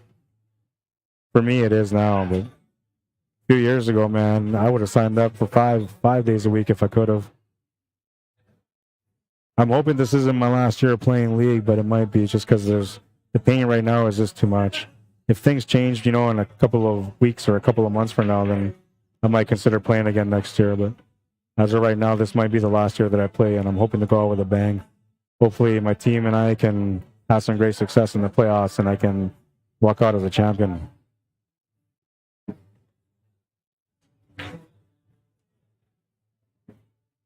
Going to miss the shot, and he's going to scratch. A little bit of an unfortunate roll there. 12:30 here, says Donald Anamone. Florida. In Florida, okay. So we're at 11:30 here, so we got an hour difference. Marvel Carter, welcome to the stream. John Nomar Juanillas, welcome to the stream. What's up, Terry Daniels? And Terry Daniels, you have some of the most spectacular shots that I've seen in some of my highlights. But for some reason, you didn't make the highlight of the year this year, man. It wasn't like there was no shots that met the criteria. And I'm surprised because you've made some incredible shots, man, that I've seen. I was expecting one for sure to be in there. And there was probably, I'd say probably a good 10 shots that I could have added altogether to the highlight reels. I could have, because there were some pretty good shots, but I had to be, kind of finicky and selective on the shots. And so I was trying to be careful and make sure that I wasn't overdoing it, that I wasn't putting in some shots that to me were great shots, but maybe to the average viewer it's not, right? Or maybe to the advanced players it's an easy shot, but for me it's like, oh my God, right? So I try to be careful on the selection, but the reason why we have the highlight of the day is because the best shot of the day will be the one that ends up going in at the end. However, for this time, I threw in a couple of shots that didn't make the highlight of the day, but should have. And the only reason they didn't make it is because there were other shots that were even better than those ones. And that's the only reason why they didn't make it.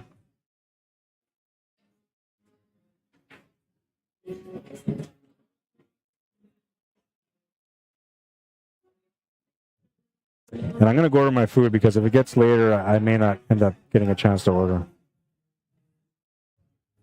Or maybe they're open till 2, so maybe, but you know, diabetic, you're not supposed to eat late anyway. Donald says, sucks, you might have to quit pool. Yeah, you know, it's unfortunate, man, you know, but I had to make this choice before, and it was easy for me to make the choice back then, so it's not going to be hard for me to make the choice this time around.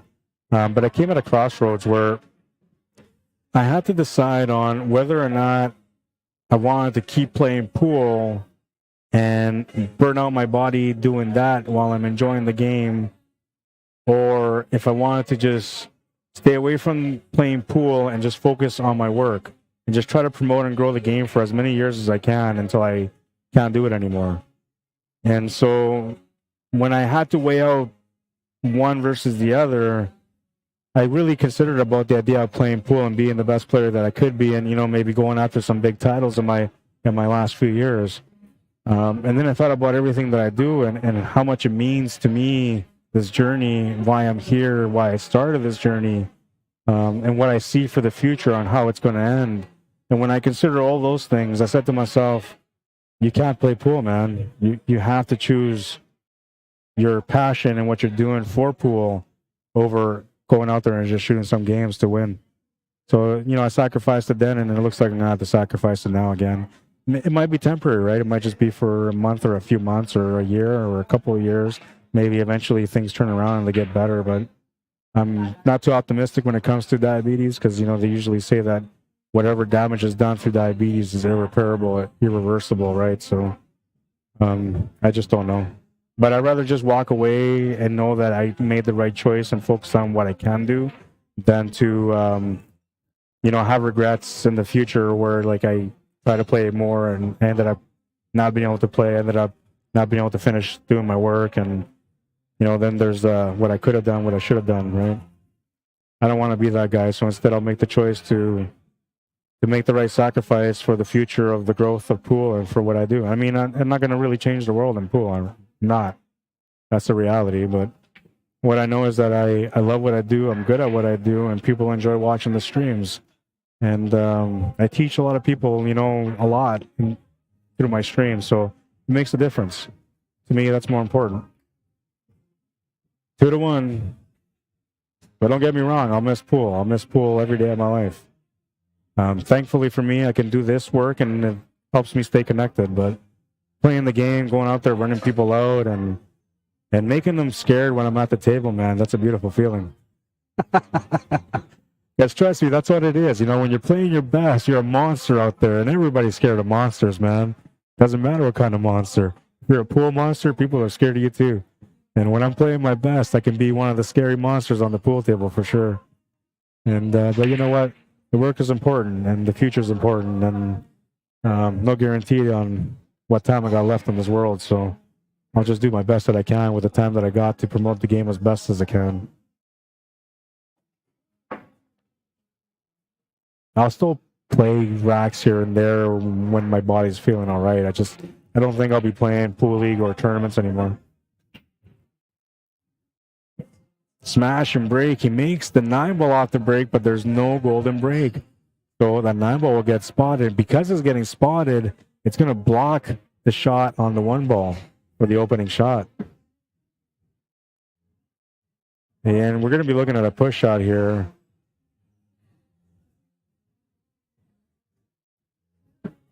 Trouble area for him because there's not really a lot of room for a good push-out shot here. The 1-ball is pretty much open. The 2-ball's in a good spot. What you're looking to do if you're going to do a push-out in this situation is more or less just try to tap another ball. But everything's away from the rail, so it makes it a little bit tougher for you to be able to, you know, bounce the ball perfectly against that other ball to make that trouble situation. I think if anything, you might just take the jump shot here. If you're a jumper, you know how to jump. It's better than doing the push, in my opinion. You just want to, you know, make half ball contact with this. Just like that. Oh, no, a bad bounce into the 6-ball. And we might have to do another jump shot on this one. Maybe not. Maybe he's got enough to cut it. We'll see. He's standing there with his jump key, so maybe, you know, he's got no choice but to do the jump shot on this one. And he didn't. And another good shot, another good jump.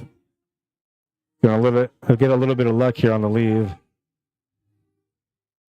But, you know, he just escaped 2 situations to get there, so can't blame a guy for getting a little lucky after that. Sean's going to try to play the safety, and he's gone a little bit too far with the 2-ball. A makeable shot, but not an easy one. Position for the 3-ball is, you know, challenging, but if you actually make the shot, you should have enough pace to get the shape on the 3-ball. I just don't know if you want to go for the shot. He went for it, though. And it's going to work out, maybe? Well, maybe, maybe not. Got a shot on the 2-ball anyway. Looks like it might go to the side. If it does, then, you know, he should be okay here.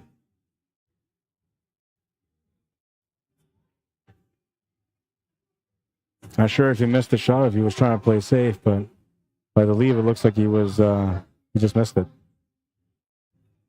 I gotta go order my food because I'm taking longer to order. It's gonna be crazy by the time I eat.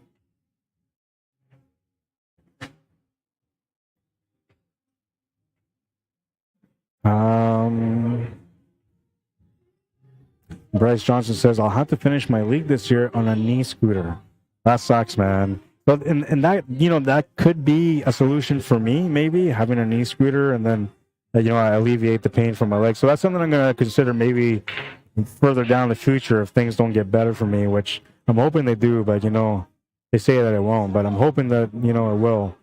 But if it doesn't, you know, that might be a solution for me to be able to get out and play sometimes. It's just people are going to have to be patient with me because I'll be wheeling around for every shot.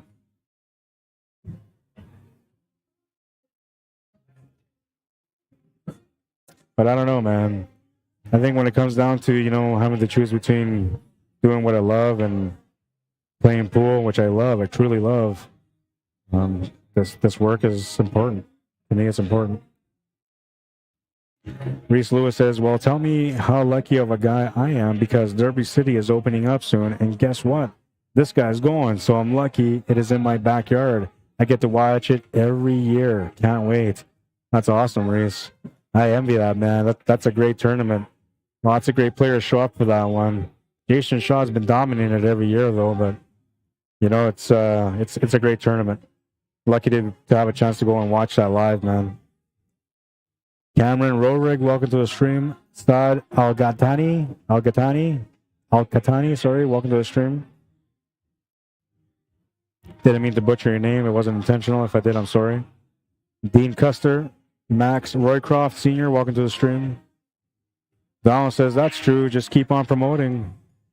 Brad Hedges says, well said, Ron. I always appreciate anyone who promotes pool. Thanks, man.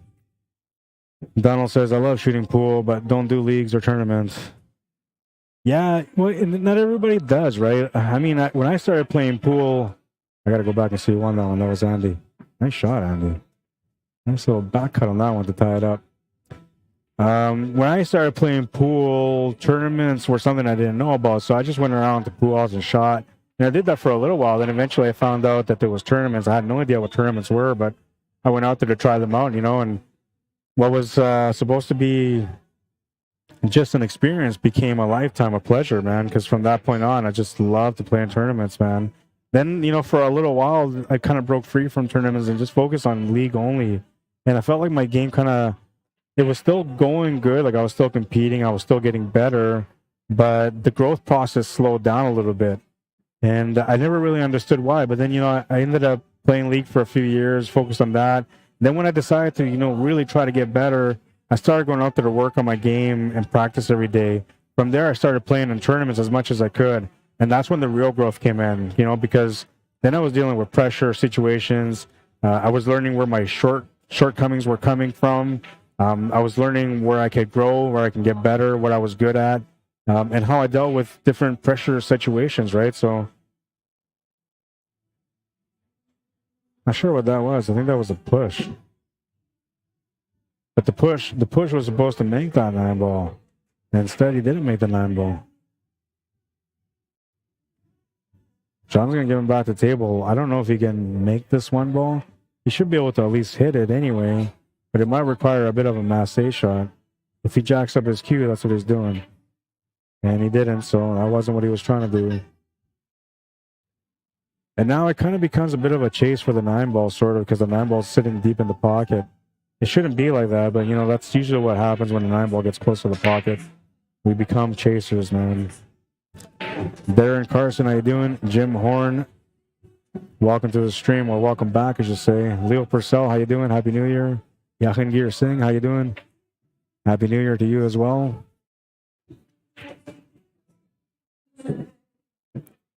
Some spinach, and that's going to get him the 3-9 combo, which is the only way, like I said, people start chasing it, right? It was down to that, really. 3-2, he's got a 1-game lead, makes quick work out of that one. Just a couple of shots in for the combination. I'll be back. I'm going to go order something. I have no idea what I'm going to eat. It's going to be something healthy, though. Healthy-ish.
right, it's 3-3. Sorry, I have to go walk away. I have to go order my food, though, because, you know, if it gets later and later, it's worse and worse. So I didn't want that to happen. Got a bit of a mess on my table, too. A messy guy. I usually clean up my mess every time when I'm done streaming, too. I used to work in the industry, right? So I know that the etiquette. Okay, well, who won that game?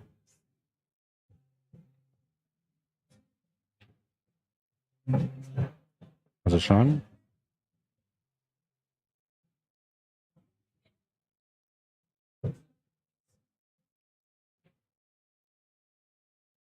Oh, no, I missed it. He did a kick shot combo on the 9-ball. Oh, my God. What a shot. I can't believe I missed that one. That was a beautiful shot, man. See, that's why I don't like taking breaks from my stream booth, right? Or why I don't like walking away from a match, because I feel like when I do, I miss some really nice shots. I mean, that wasn't going to be the highlight of the day anyway, but it was a nice shot, and I would have liked to have that on the replay.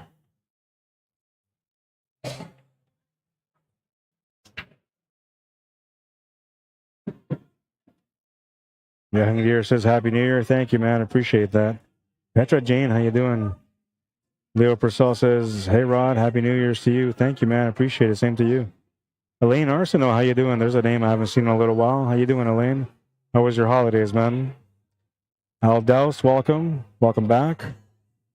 F. Iskander, welcome to the stream. Ed Moore, welcome to the stream. Rudy Escarlon, how you doing, man? I haven't seen you in forever. Seems like forever, man. Nice to have you on board, though. Joey Horn, welcome to the stream. Jonathan Pakatang was playing on the stream a little earlier. Thanks for tuning in. Kyle Pereira, welcome to the stream. That's a different way. Usually Pereira is like with an I in there because it's a Portuguese name, but yours is Pereira without that I in there. So is that a Portuguese background? Or is it something different? I don't want to take no stabs at what your ethnic background is, but just asking, curiosity, that's all.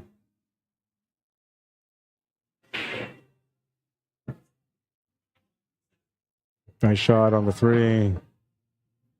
Perfect weight for the shape on the 4. So, and this is an interesting shot here because normally you play this through, but you can actually cheat this angle at putting a little bit of right-hand spin to straighten out the cue ball a little bit. He tried to do that, but it still came over a little bit.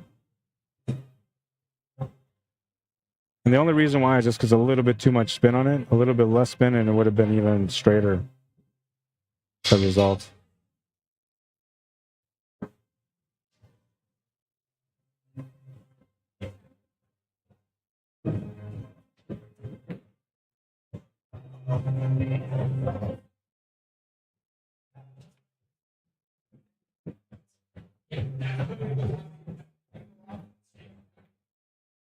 Makes the 9, gets 1 game lead, 4-3.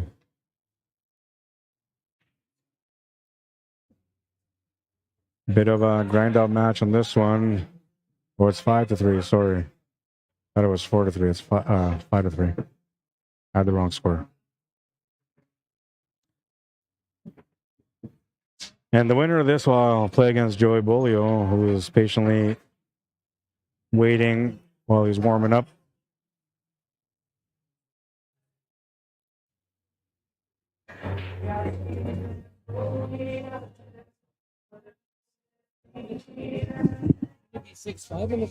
No, they kept it the same. That's why the tournament's taking longer. They kept it the same on both sides. Yeah. But they should have, because they just announced it as 4-8, right? So, and that's all it was. They didn't say like the lower on the B side or anything like that. Then the other thing they did is like they did alternate breaks, which makes the tournament longer, right? Because now if 2 guys go to the hill, they play the absolute most racks they could have.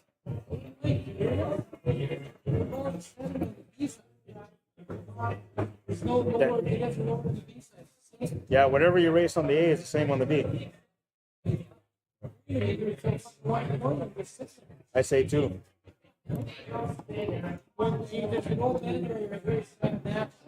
I'll be surprised if we get out of here by 2. I'll be surprised if there's a championship match. It might be a straight split. It's not the guys to fucking shorten the race. They don't want it, right? If they don't want to, they don't have to. Yeah, because it's not in the rules. Yeah, right. A little bit too heavy on that one. Is he going to get a lucky here on the 5? No. A little bit of frustration on that one. It would have been worse had he scratched that cue ball, but he didn't. Still going to give Sean a good lead here on the 5 ball. It doesn't require a whole lot here. Just got to hold back a little bit, draw back a little bit on the 5 ball, and should be okay on the 6. He's going to miss the 5 ball, though, and a couple of bounces off the horn is going to roll it up to the 6, taking away the easy hit on the 5 ball, or the easy shot on the 5 ball, I should say, from Andy. He can still hit this easily, though.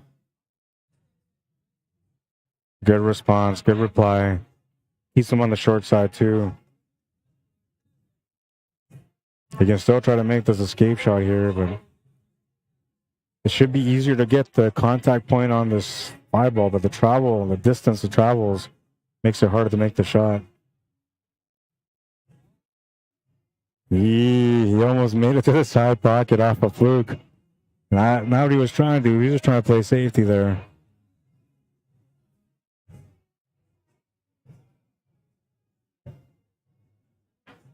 Shot on the 5 is good.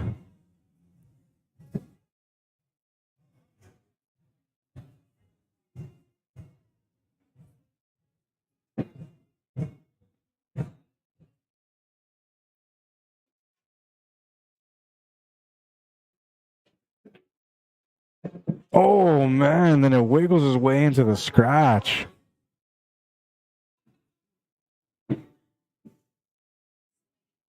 And a ball in hand and a fairly easy finish on this rack for Sean Quincy for him to get on the hill first in this matchup.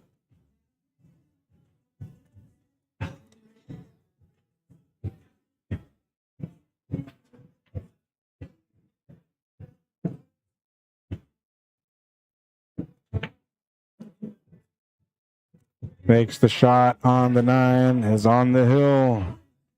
6-3. Handicapped with his back against the wall, needs to win the next 3 games if he wants to continue his run on the B side. Sean Quincy just needs to win 1 more. It's alternate break, so he'll get a couple of chances to be able to break for the match as well. He's sitting in a good spot right now. But I've seen people come back, and I wouldn't be surprised if Andy does the same in this matchup.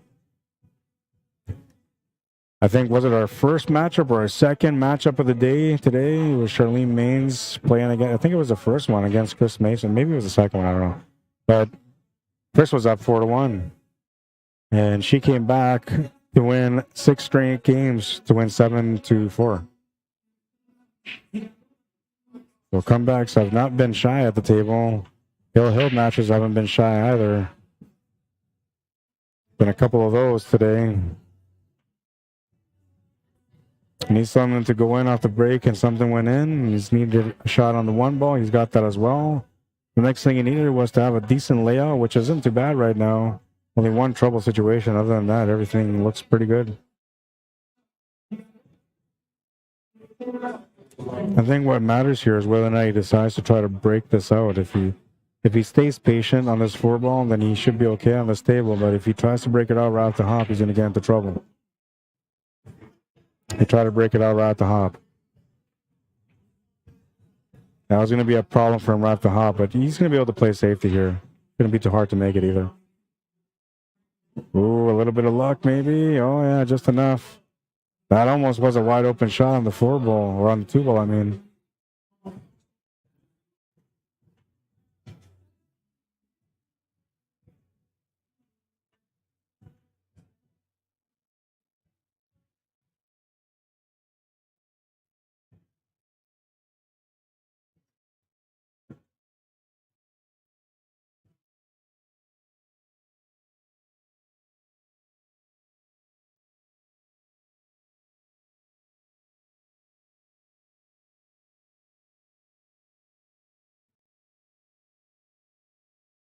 He's up short on the 2 ball. We'll leave Sean a possible bang side on it.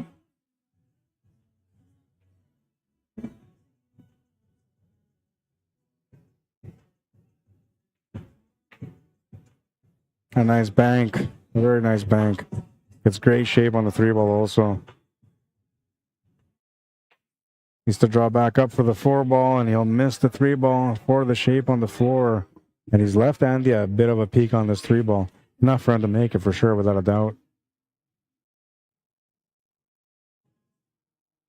Just gotta be careful on the cue ball control here. Oh no, get out of there. Oh man, that almost scratched. So close. Living life on the edge on this table.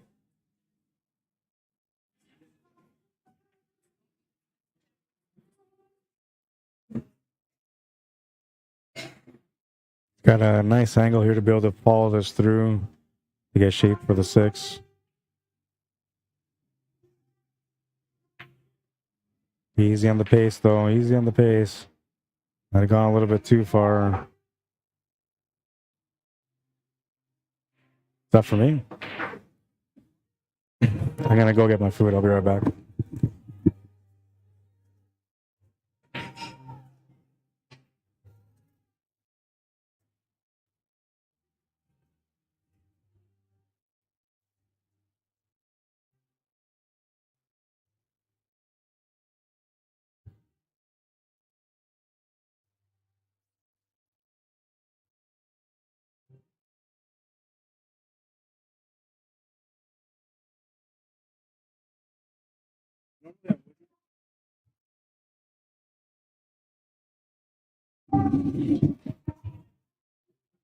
Usually I'll be like, what the hell? But just... But it looks so good. It's so beautiful. Dry rib? Dry ribs. Like the ribs? Yeah. With hot sauce. Yeah, you can't make it.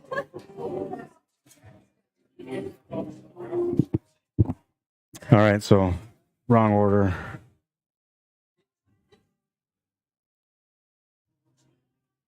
All right, so Sean won that game, it looks like. Is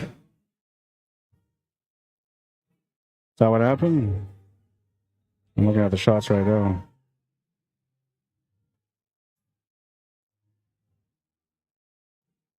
Did I miss another couple of great shots here? I'm watching the shots. Oh, yeah, he made a wicked cut on that 6-ball. Wow, what a cut on that 6-ball. That was a huge cut. All right, so, well, make it official. 7-3, the final score.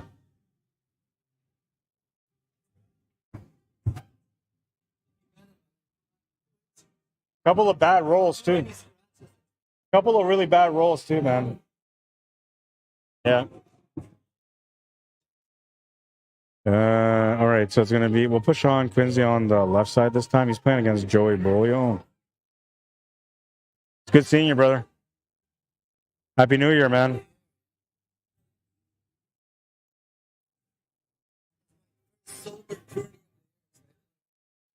Not bad, yeah. You did pretty good. I think you still made the money too, no?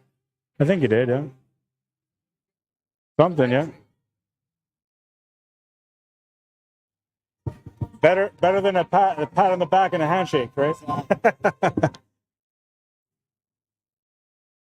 All right. I think these guys already started. Yeah, you too, bro. Joey Bolio. Joey Bolio has been on the right side for every match, but we'll do it again this time because it's already set up. And I believe it's a 7-6 race, so a 1-game spot between these guys. This would be a B-side semifinal. This is a legitimate semifinal. Technically, it's a B-side final, but the winner here plays against the person that lost on the A-side final, so then that becomes the real final.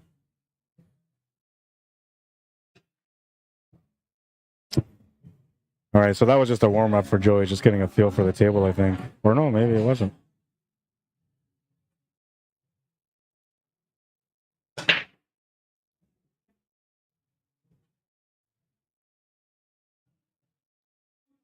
Oh, he made a gross... Oh, wow. I didn't even see that. He made a huge bank on that one for the 9-ball combination. Wow. I'm missing some good shots here, man. I can't believe I missed that shot. Damn, that was a beautiful shot. Don Churchill, how you doing? Says, Happy New Year's, right? Happy New Year's to you as well, Don. Hope you have a great 2023. Martin Melendez, welcome to the stream. Jason Stewart, welcome to the stream. Bob Leonard, Jimmy Johnson, Arnold Corliss, and Johnny Andrick, welcome to the stream, guys.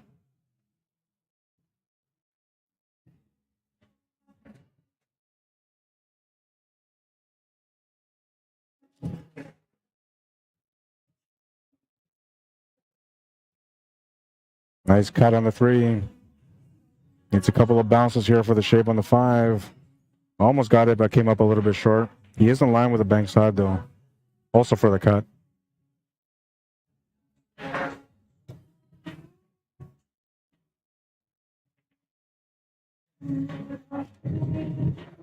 Misses the 5. It's going to give Sean a chance at the 5 ball.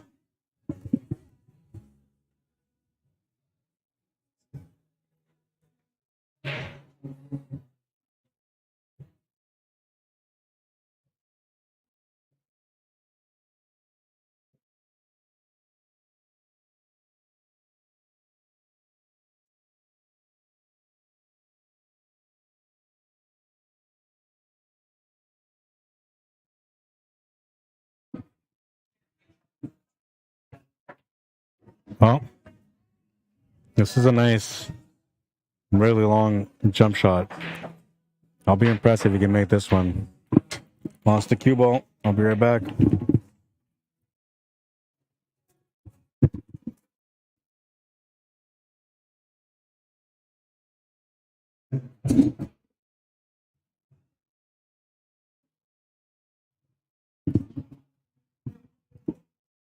Ball in hand for Joey Bolio. I can't believe I missed that combination. Bang corner for that 9 ball, man. It wasn't the highlight of the day either, but that was a beautiful bank shot from the kid. And gutsy too, but I guess it's the opening rack, so it's not bad to take a big chance on an opening rack, especially if you get rewarded for it.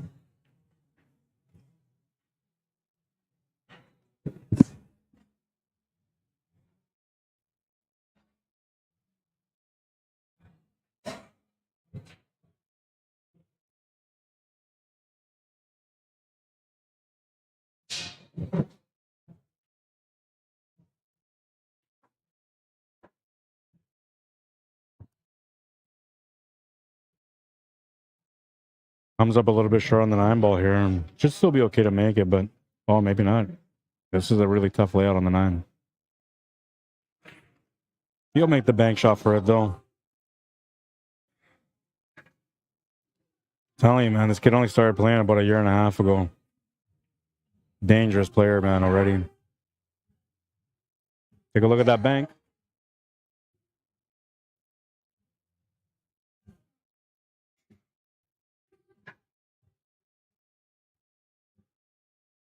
Nice bank.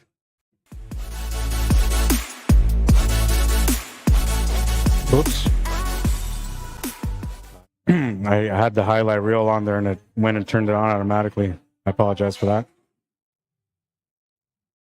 Operator error. Please do not fire me.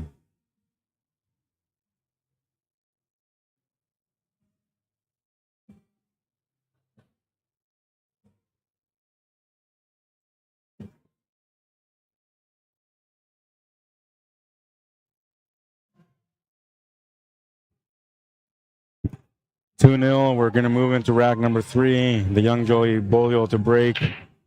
Looking to continue his lead in this matchup.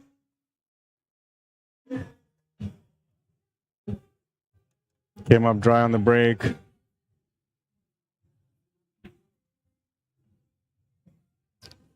Can't tell whether or not he has the 1 ball from there. Looks like it's close if he's got it.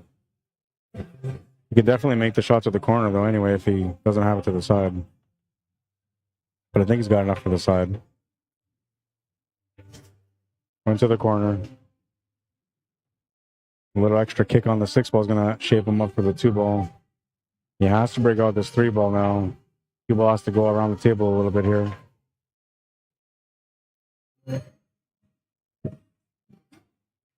Well, he didn't get quite perfect on the 3-ball, but he's got enough to be able to kick this shot out and maybe even get a safety out of it.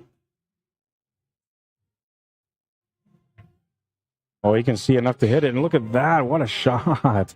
No, the cue ball didn't push that in there. That was a nice shot. This will be a bit of a challenge here itself.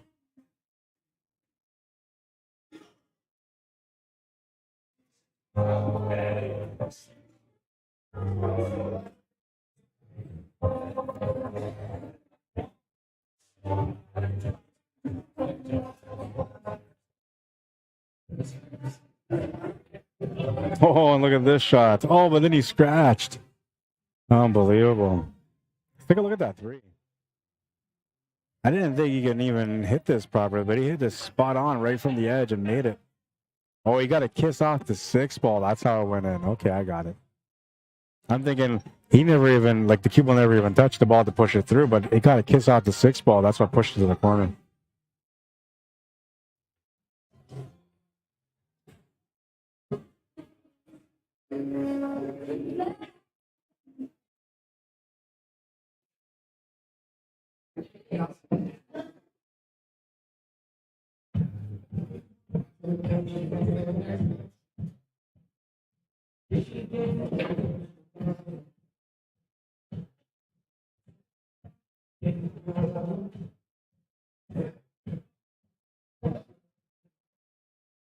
Nice cut on the 9-ball. It stays up almost, but it goes in.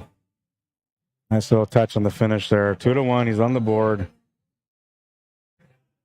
I want to say this is the first time these guys played each other, but I'm not sure. I think it might be the second time they played each other. This is a nice cut. Wiggled his way in.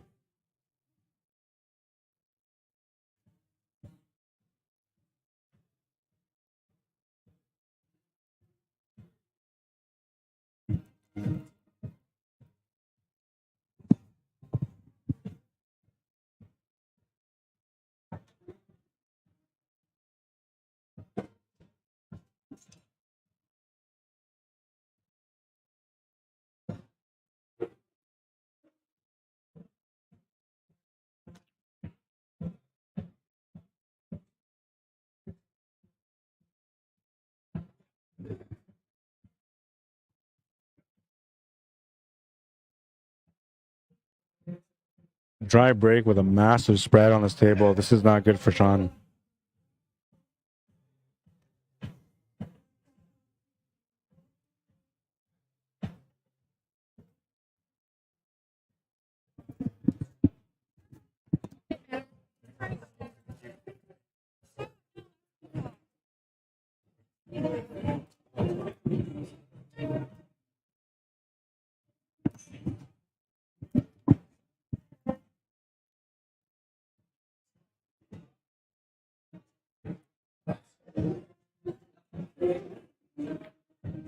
Oh, and he missed a 2-ball.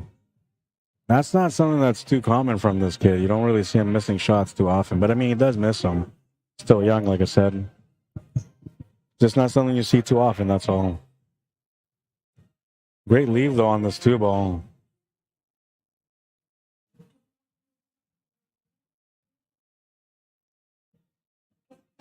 Oh, man. I thought he was going to lose that 2-ball. Or that cue ball, I mean. But instead it stays like buried in the pocket. You can still see enough to maybe hit it. I don't think you can cut it in there no more. Kick shot will be all right. We'll miss it on the way in, but gets it on the way back and it hits the rail. Fortunately for him, he's left a shot here for Joey. And I thought, that opening turn was going to be the only turn that he needed, but looks like he needs a second turn here to get going. Big shot coming up here from the 4 to get onto the 5-ball.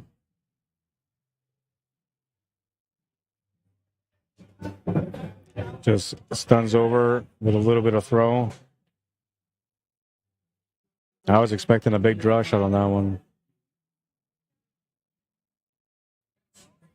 Trying to get up for the 6-ball to the side pocket. Comes up weird on it, but he still has a shot. Goes to the side, and he just missed it. And Sean will get a layout here that works for him. 6 balls good. The 7 balls in the middle at the top of the table. Shouldn't be hard to get to. From the 7 to the 8 shouldn't be much of a problem either. I guess it all depends on the shape that you get on the 7 ball, but it shouldn't be a problem.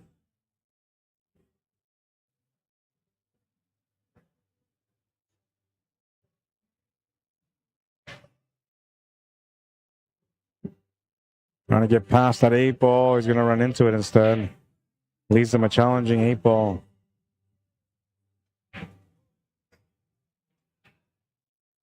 Makes the shot to the 8 on the side and gets the position for the 9.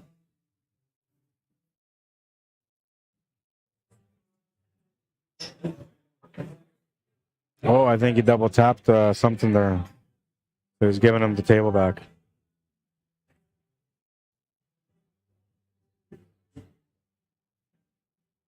I want to see what he did. I got to go back and watch this. But he was honest about it right away as soon as he did it. I think he double tapped the cue ball maybe on the shot.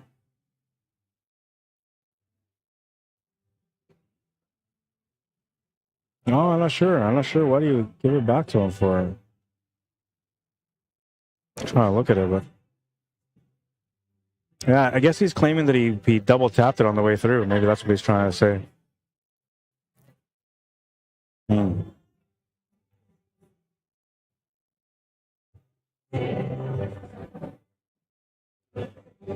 Leo Purcell says you're there late tonight. How many did you have in the tourney? We had 25 players, but the tournament normally starts at 12:30 in the afternoon. Today it supposed to be starting at 4:30. It started at 5. So it took a little bit longer than usual, and it started a lot later than usual.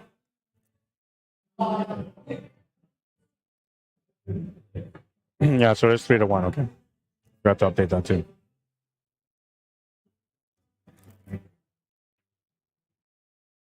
And the format was set up in a way where, like, it could have been faster, but instead it got set up the longest way possible. So this tournament will probably run till around 2 in the morning, I think. Although we got this match plus 2 more left. And that's second one from the 2 more that are left. One of them could be a double header. So technically it could be 3 more. Or a double dip, I mean, not double header.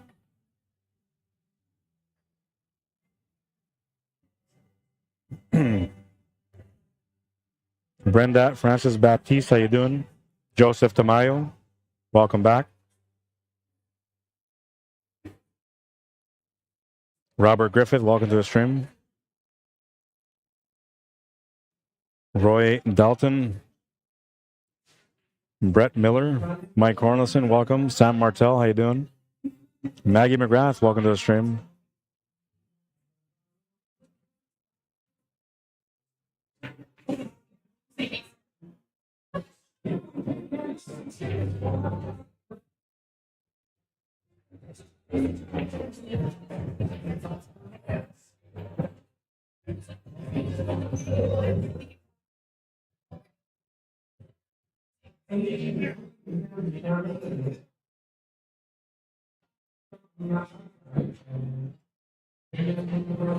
Good angle here on the 6 ball to get up for the 7 ball. A little bit too much pace on that, though. Or was it? Maybe he was shaping up for this way. I don't know. If he wasn't, this worked out pretty good for him anyway.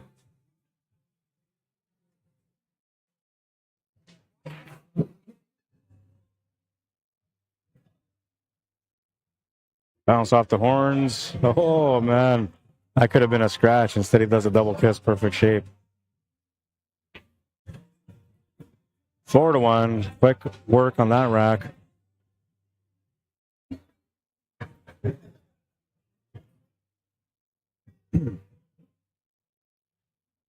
Mitchell Malcolm, how you doing? Scott Zubay, welcome to the stream. Tedesito Alcady, welcome to the stream. Galen Davis says, where's the stream from? How you doing, man? This is here in Winnipeg, Manitoba. We're at the Hangar Billiards and Sports Lounge, which is located at 121 Scurfield Blvd in the south end of Winnipeg, Manitoba. Winnipeg, Manitoba is right in the middle of Canada. If you're not Canadian, you may not know that, but It's right in the middle of Canada. We're like the middle province of Canada. They say we're the heart of Canada, and I'm not sure if that's true or not, but what I do know is there's a lot of heart here in Manitoba, especially when it comes to the pool players.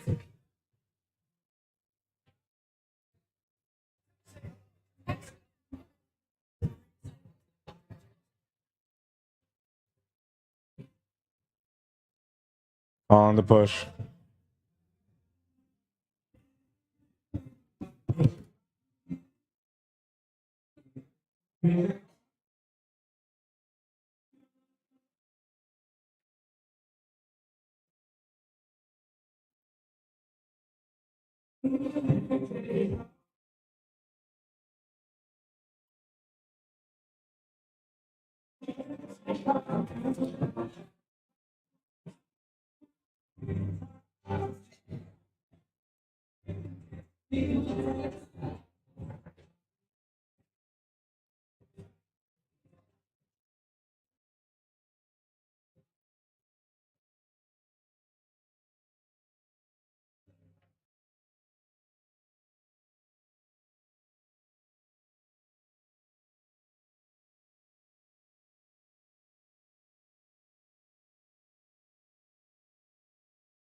Oh, and he's just loved these banks, man, but he came up short on that one.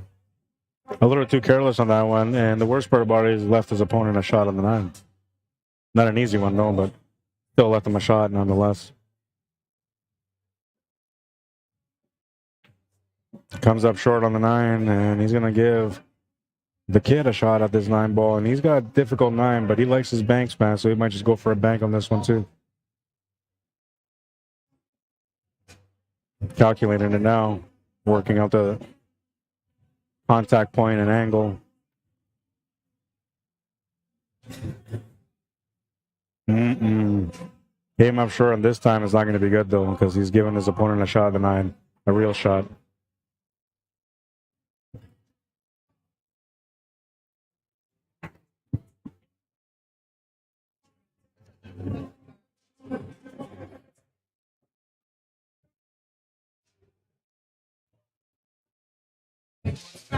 Kaylin Davis says, I'm watching from Galesburg, Illinois. Welcome to the stream. Rosemary Clappison, welcome to the stream. Maggie McGrath says, well said, Rod. Thank you. Maggie says she's been through Galesburg, Illinois on Amtrak several times. Robert Griffith says, Happy New Year, Rod. Sorry about your pain. That's okay, man. You know, it is what it is. You know, I can't. Did he miss that 9 ball? Sean missed that 9 ball? Oh, he did miss that 9 ball. All right, so the kid's got a 4-game lead. He's up 5-1. He's on the hill. On the hill and going for the kill on rack number 7. He's breaking for it, too. Yeah, you know, the pain thing is, I want to go on pity trips, man, but I know it's not going to change anything. I appreciate it, though. I appreciate it. I just don't know, you know. Life is trying to challenge me. It's making it harder and harder for me. No golden break, so that 9 ball gets spotted. Making it a little bit harder, and, you know, it's a challenge, that's for sure. I'm just going to do the best that I can to do the things that I can do and try not to focus on the things that I can't do so much, because that's usually when people start breaking down and having a hard time in life. I'm just going to focus on the fact that I can still try to promote the game until I can't anymore.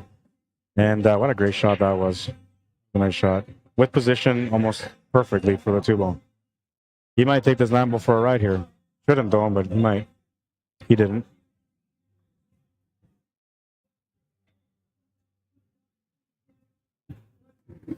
Yeah, you know, there's so many like I'm religious and I'm not, all right? But when I do pray, I pray for the world. You know, I pray for people that are suffering not to be suffering no more, for people that are hungry not to be hungry no more, for those that are in trouble situations to be able to come out from those situations without being harmed. I try to pray for all those kind of things, man. So,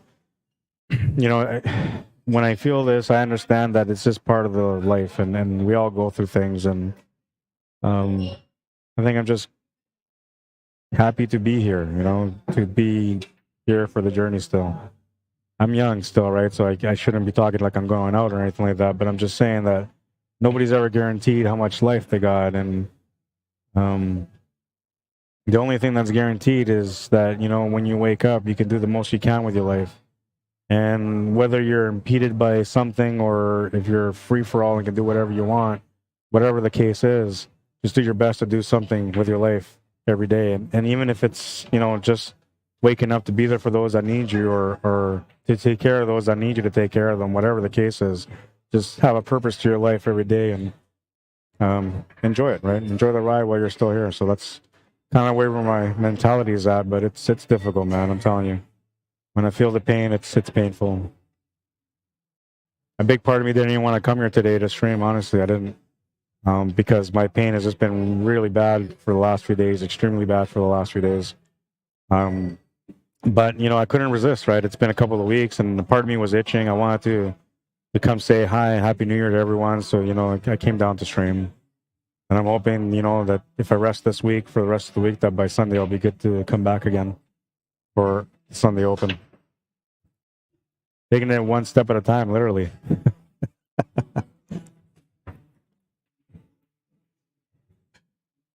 5-2, a 3-game difference.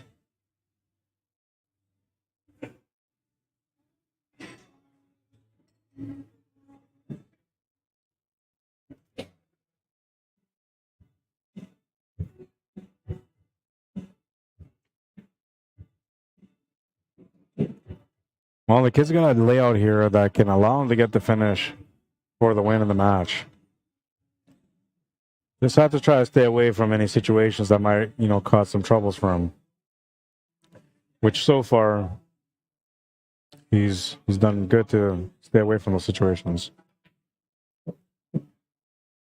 Oh, but then he avoided it on that one, or he didn't avoid it on that one. Instead, he scratched.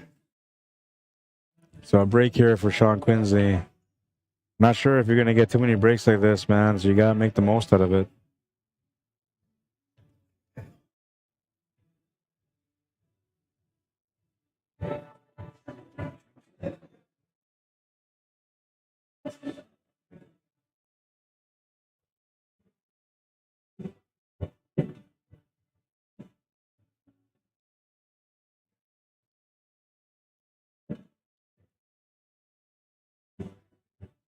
It's going to get up to the top rail. It's going to make this a little bit uncomfortable, but it's not too bad because it's fairly straight. And the shape for the 8-ball is kind of forward from there. So that makes the shot a little bit easier when you're taking on that 8-ball or that 7-ball. And Donald Animo says, Joey looks like a junior player, but plays good. Yeah, no, he's 13, man. He'll be 14 next year. Or I guess this year at some point, because we're on 2023 now. Good shot to the side. Gets within 2.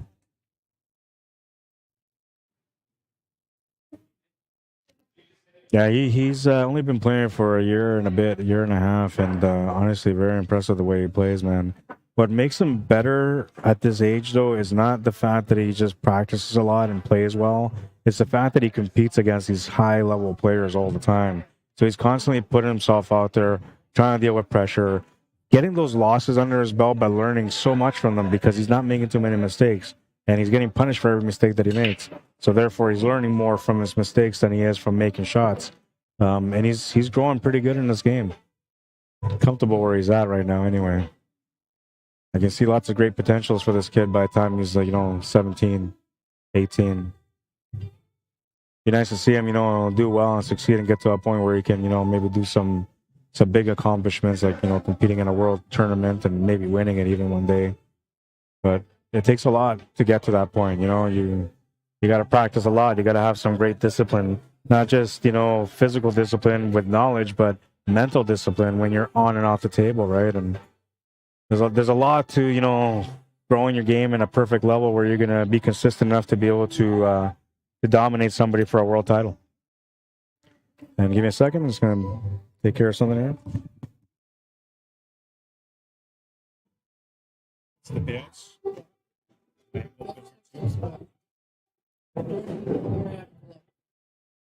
Maybe from the safe. Usually they have it in the front of the logo. Should be.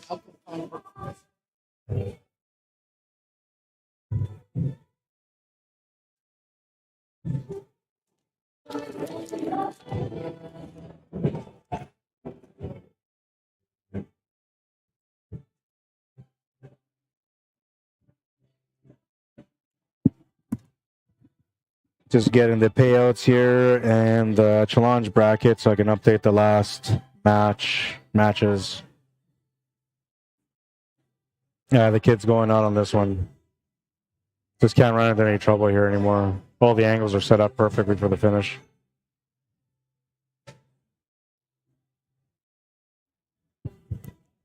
Well, and looks like the 13-year-old is going to keep going here. You'll have a chance to play in the B-side final next. 6-3, the final score. And he'll be playing against Tim Sinclair, who is waiting by the sideline here.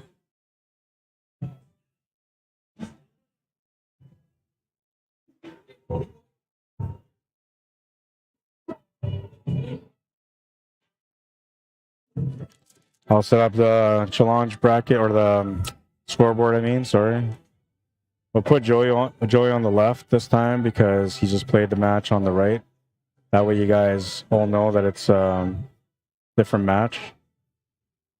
Tim Sinclair and Joey Bolio. They're going to lag for it.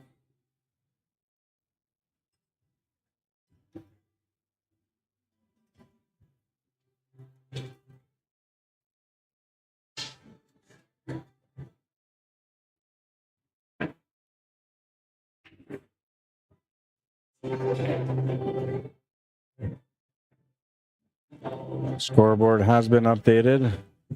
Tim will get the first break.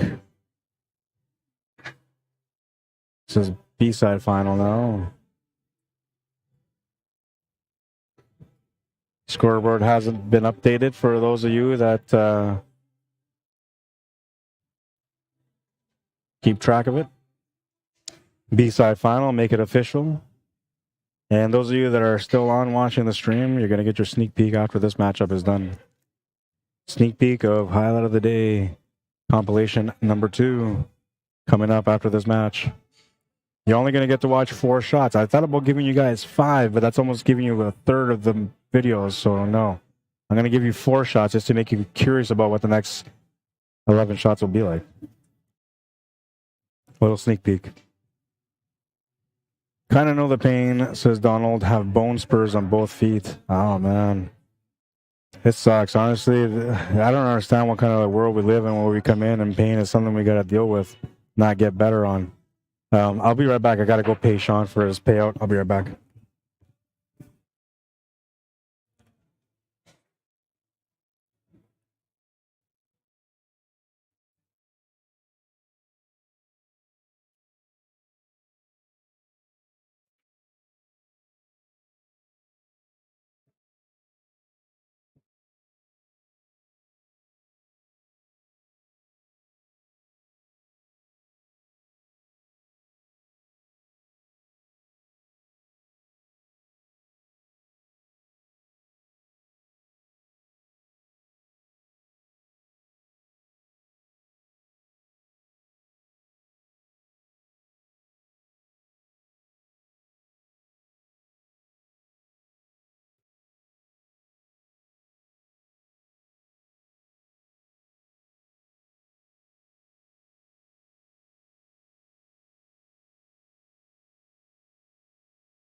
All right, so Tim's up 2-1. I have to go and pay him out, and then catch up with him, talk to him about a couple of things. You're not sure? Okay. I have it as Tim right now, but it may not be Tim, so I'll confirm it after they're done with this rack. Or I guess I can see it once they move the scoreboard after this rack is done. But we'll leave it as 2-1 right now for Tim. Looked like he was trying to play safety there, but didn't quite get what he was trying. I think what the idea there was to try to leave this cue ball or this 8-ball frozen or close to frozen on the bottom rail, where it would have left like a really hard cut shot. And instead, he's ended up leaving him the shot on the 8-ball. And look at this, a little bump on the 9-ball is going to ensure that he gets a shape on the 9-ball as well. So now I'll find out with the score if it's 2-2 or 3-1.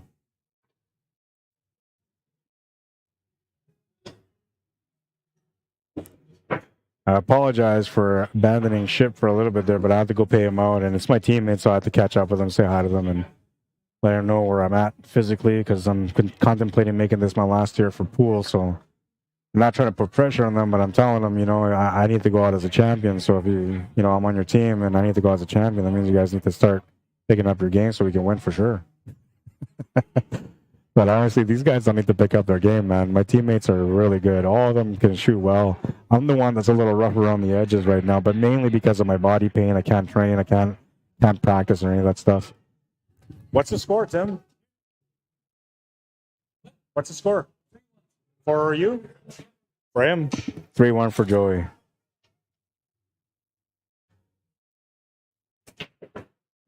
I had the wrong score. All right, it's been corrected. 3-1, and Joey's racing to 6, so he needs 3 more games. Tim Sinclair racing to 7. He needs 6 still.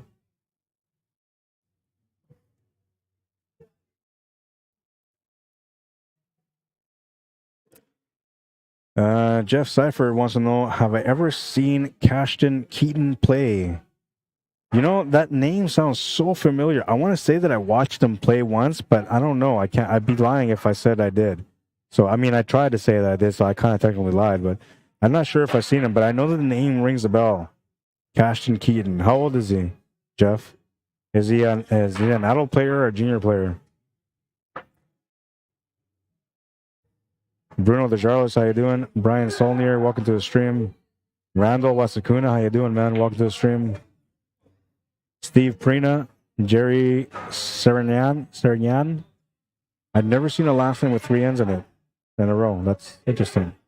Where are you from, Jerry?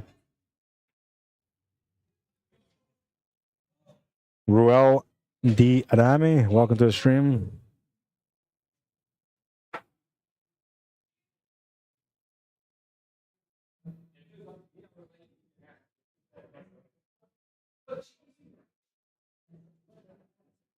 Plays the safety. A really good one, too. He's left him pretty close where, you're going to get uncomfortable trying to do the jump shot. You might actually lean towards the kick shot. But because the 9-ball is where it is, he kind of limits what he can do for a kick shot. Only way to make the kick shot here is by shooting short of the 9 and adjusting with spin. I'm not sure what he's going to do here. He's going to try to spin his way into the 2-ball. Oh, what a nice shot. Just hit off the rail and spun in, and look at this. The horn comes into play for the perfect little leave. Kid's going to play safety again. He's going to leave it by the side pocket, though.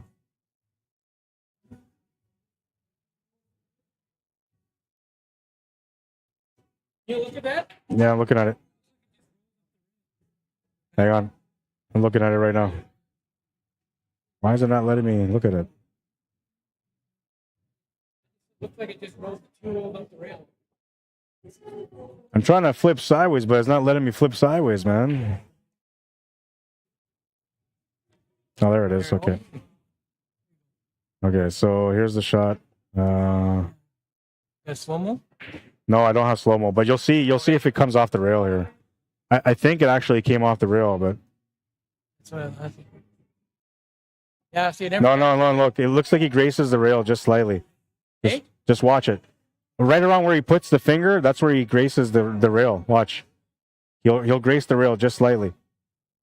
I don't think so. I think the cue ball kicks it up.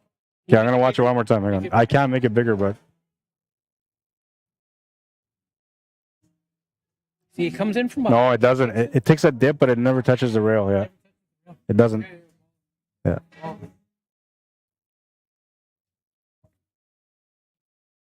Technically, it goes to the shooter, but they both came here to ask to see if I can show them or if they can see it. And so I went to watch the replay for them a couple of times. But yeah, it was a good hit, but it didn't hit the rail, so it's a foul. And Tim didn't really need it for the 2-ball, but he kind of needed it so he can set up the angle for the breakout here. Not guaranteed he's going to get the finish, though, because he's got a long shot on this 3-ball. And, well, travel distance here for the cue ball is not good. Especially when the 7-ball is sort of in the way. You try to avoid that 7-ball and you'll miss the shot because of it, but it goes into the side pocket. And because it's 9-ball, that counts.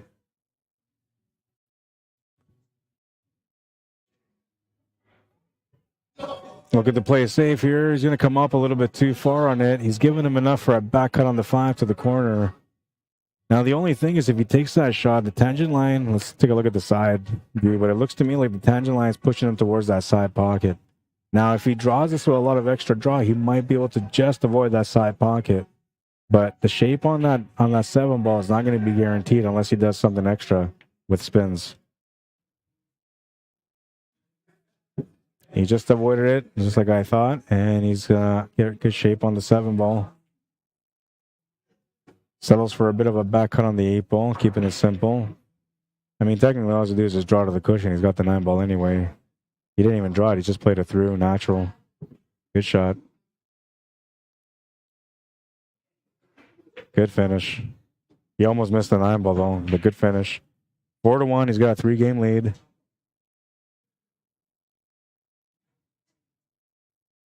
One more match after this. The winner of this has a double dip, Mike Delgado.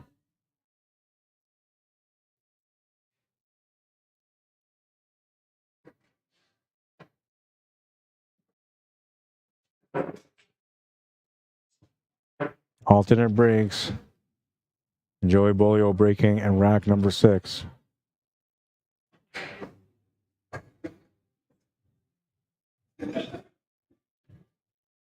"17 from Kentucky. He's a monster," says Jeff. Are there any streams of him out there? Like, can you just go on YouTube and search him up, or maybe on Facebook, just type in his name, you'll find him? I'm gonna look into him. I screen capped his name anyway because I'm pretty sure I heard this name before. Somebody mentioned this kid's name before. 17 years old and he's a monster. I'm telling you, like the future of pool is so bright if we invest in it the right way. So far, it feels like everyone is investing into like the older players, the pros, and all that kind of stuff. But there's not enough investment into like the future of pool, which is the youth. And I'm telling you, like if organizers and organizations, pool organizations from around the world, focused on juniors to help them grow, to create a better future for the game altogether, this game will become an official sport in the world within 10, 15 years. But the way we're going right now, it's constantly like we're getting backlash from gambling and stuff like that, and not just like betting, but just gambling altogether in pool. So we always get limited on our growth because we have like this history that it's a good shot. We have this history with gambling that just seems to, darken the overall picture of pool, right? It makes people judge pool the wrong way. But I think the future generations, they're more athletic. And if we were to invest in them and to try to build a future for pool around them, I think we're going to be better off and further ahead than if we keep focusing on the people that already created this dark shadow for the game.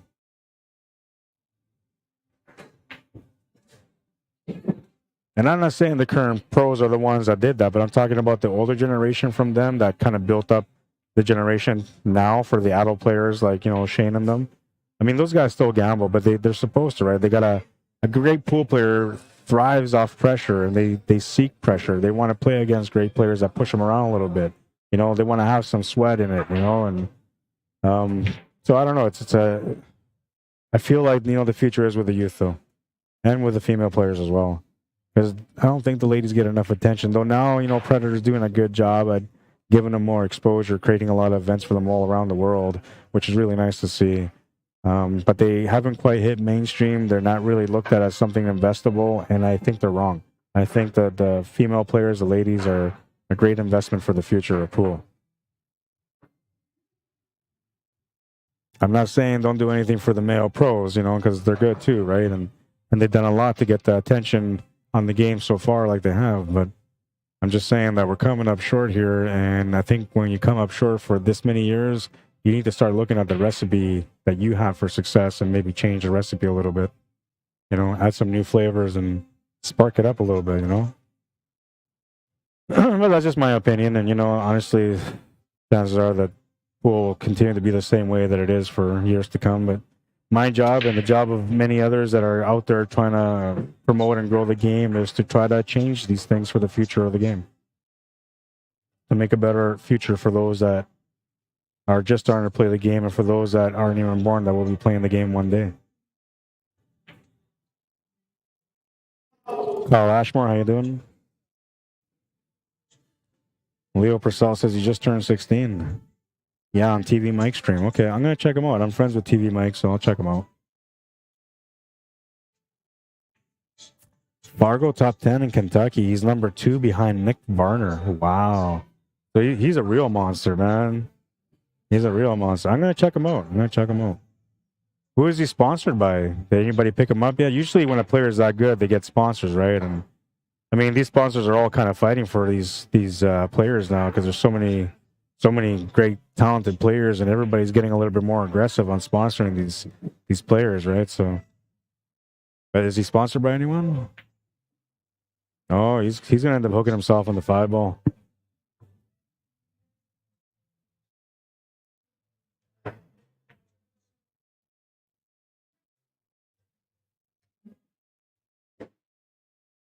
That's something that kind of changed a little bit over the last little while too. Is that prior to a few years ago, you didn't really hear much about sponsorships from organizations that sell products or organize pool tournaments. You didn't hear much of that going on back in the day, like sponsors for good players. But there were anybody that was a world champion got a sponsorship. Anybody that was mainstream for pool, they got sponsorships as well. But not everybody touched that. Not everybody got those opportunities. Now things have changed in a way where young people are getting sponsorships right at the hop, and that changes, how they can secure a future for themselves and playing pool, because now they have extra ways to make money to be able to travel, to cover for their entry fees, for their hotel costs and expenditures, right? There's always expenses when it comes to traveling for pool. And it's changed. It's changed for the better, I feel. And I feel like if they just keep investing in the youth, because the youth are clean, they're not tainted. There's no, they're not corrupt. They're not going to throw matches for anything because they want to win. They all want to compete. They all want to win.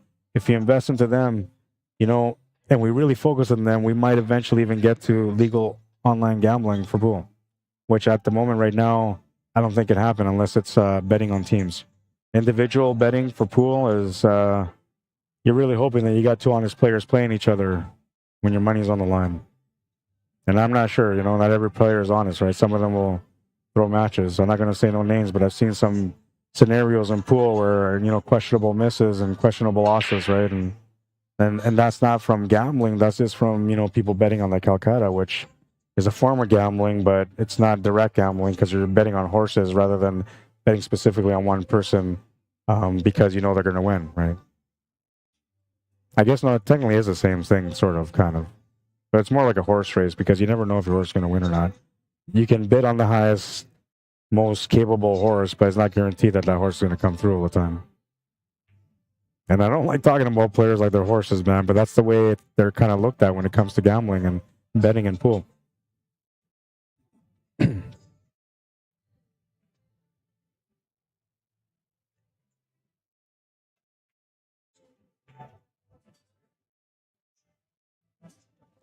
Leo Purcell says, yeah, he has a CPL and a CPL, or a couple, and a CPL and a couple of private backers.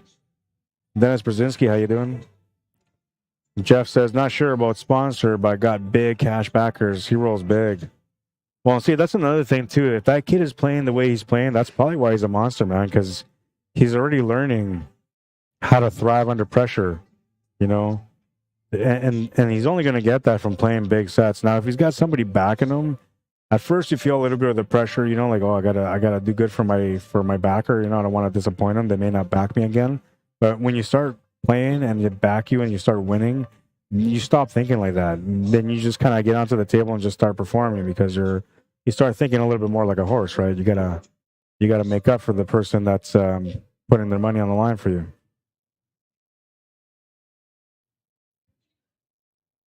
But that's gambling for big cash is a pressure that you can only really kind of feel in situations when you're like in a world championships. You know, that's where you feel that kind of pressure. Billiard Net TV Mike broadcasts a lot of his cash games. Okay, good for him, man. I know TV Mike's been, you know, controversial a few times, but good for him for continuing to do what he does. You know, he's passionate about it. He's hit a couple of crossroads where he felt like, you know what, I don't want to do this anymore. I quit. But then he's kept going, right? And he's found a way to continue to do what he loves. Jeff Seifert says he just played for 40 G's. Wow, man. So this kid is like real deal, man. Real pressure. That's awesome. Good for him, man. There's players, you know, even like myself, I played the game for like 20 years, man, and I've never been able to be in a pressure situation like that where, you know, like you're feeling every shot for 10, 20, or 30 or 40 G's, you know. That's a pressure that only a few get a chance to do, and usually those that get the chance to do that are the ones that are like incredible players that people are backing because they're almost a guaranteed bet every time they play. That's a great advantage to have for sure.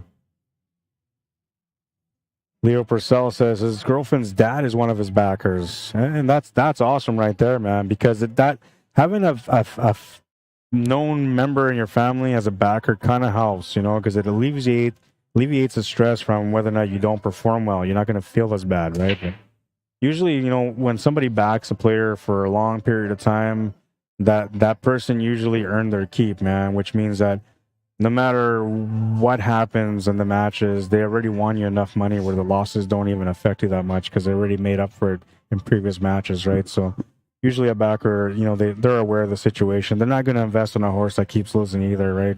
They might give a horse three strikes, you know, or if you really like this horse, you might go 4. But usually, you know, backers won't invest on somebody that keeps coming up short. Perfect little weight. Look at that shot. What a safety. Left them pretty close.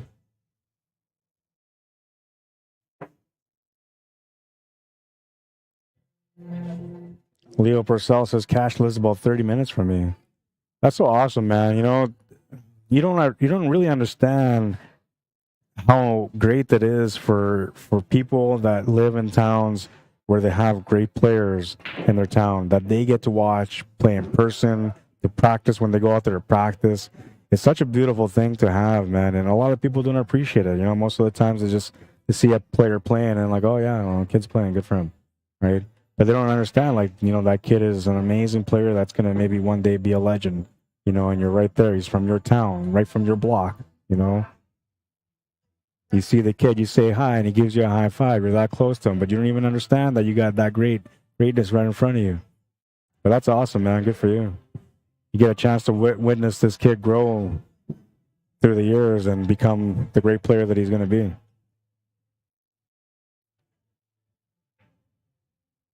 Challenging shot on the 5 ball. He's going to come up short on it.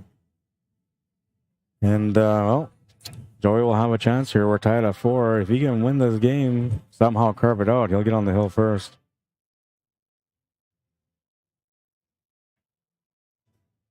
Benz Valdez, Tommy Curry, welcome to the stream. Genman Luke, how you doing? Jeff Clare, welcome to the stream.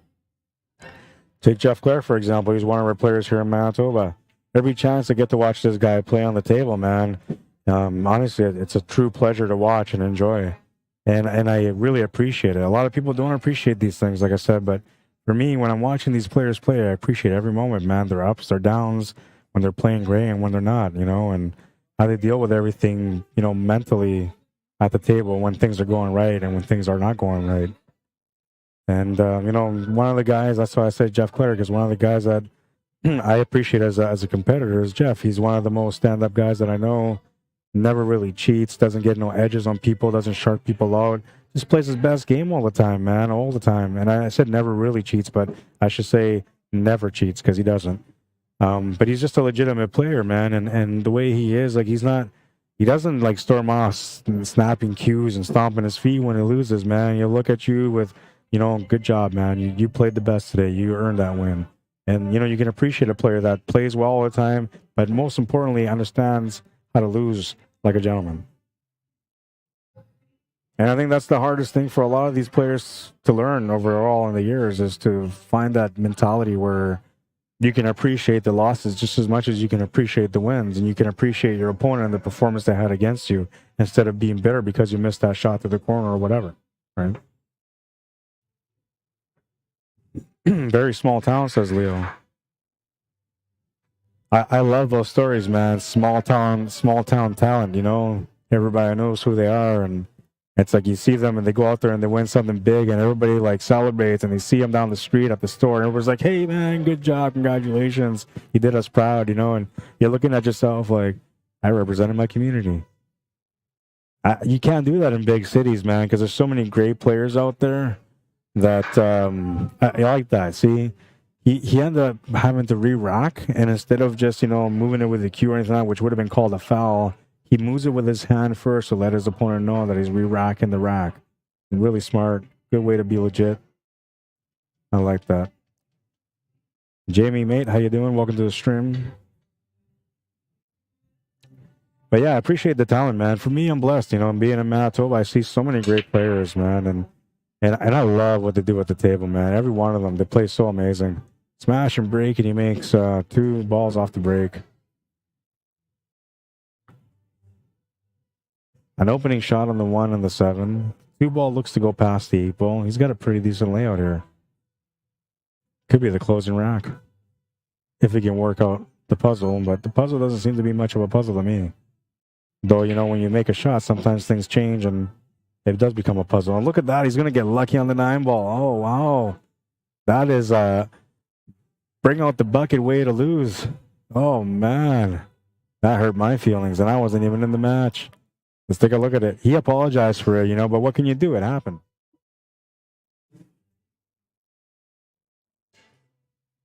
Oh, and the combo was good, man. There's no way you could have guessed that.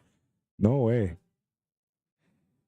All right, so we're going to move into the championship match, and give me a second here. Okay, I'll give you the guys a 5. I promised you guys 5 shots, so I got them on. Yeah, okay, I got the right amount of people in here. I'm going to show you guys 5 shots from compilation number 2. Here we go. As soon as it gets to 5, I'm cutting it off, though. Enjoy them.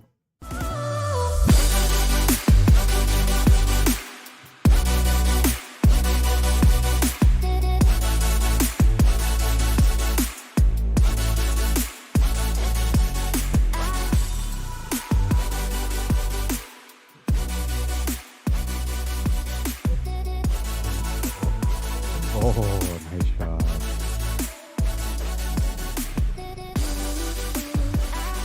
Ooh, nice shot. That's it. That's all you get to see, because the next ones are incredible. All right, so we're going to set up the scoreboard here. I got to go pay him, because I haven't paid him yet.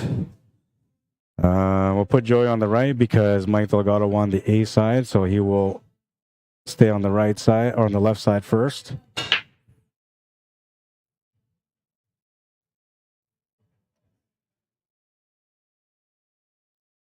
It's a 8-6 race. Mike Delgado will go to 8.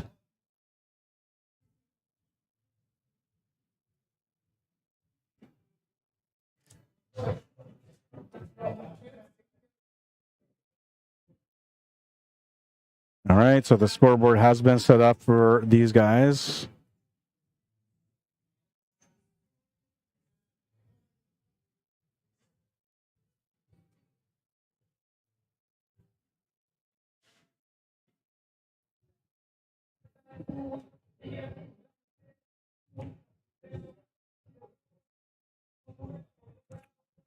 And it's never really official unless it's official, so we'll make it official. Championship match.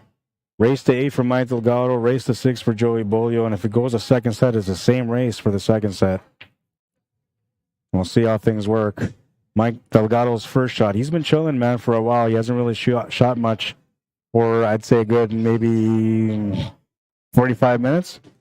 So that was his first shot. A little bit rough to start. Great opportunity for Joey to be able to get going here. He lost to Mike Delgado earlier, so he's going to want to, try to square up here. He'll do his best to do so anyway.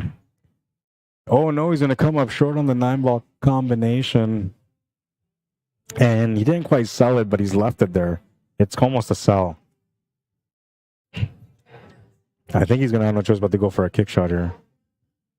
You can see from this angle, it's hard for him to get onto that 2 to make that 9, but from this angle, a lot easier. You want me to watch it? Okay, I got to go watch the shot. We'll leave it, we'll leave it right here.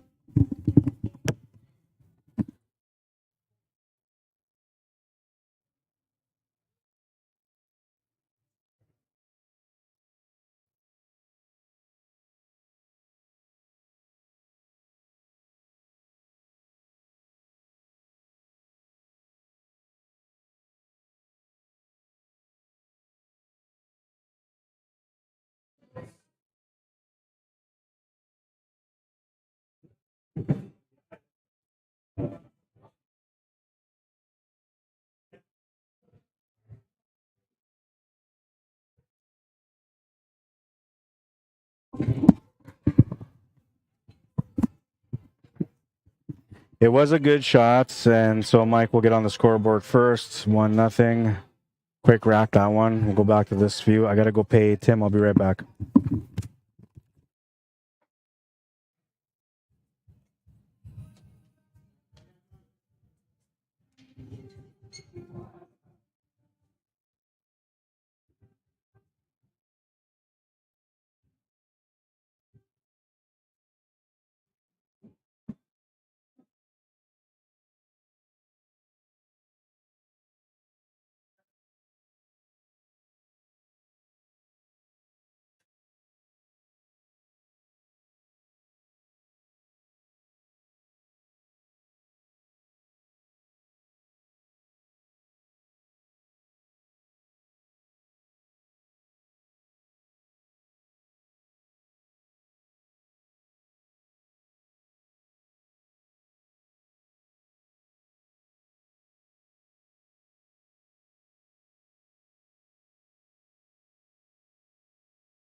All right, so it's 2-0 for Mike. I just updated the scoreboard.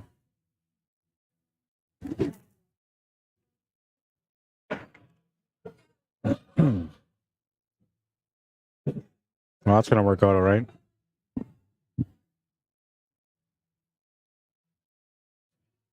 The 4-ball sitting just above the 8-ball here, so all he's got to do is just make the shot and get a shot on the 4-ball, and he'll be okay for the 5. He's going to miss that shot. That shot might have gone in on a different kind of table, but not on the diamond table.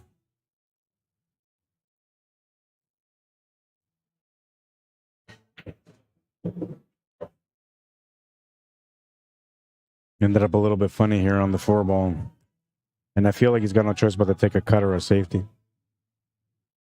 Let's take a look at the cut. I think he's going to go for the cut. It's a tight cut. But I feel like if he makes this cut, he's going to get the shape on the 5. So it's worth taking the shot on the cut. Oh, he played safety instead. Okay. Trying to catch that perfect weight to roll up on the 6-ball. Comes up just short.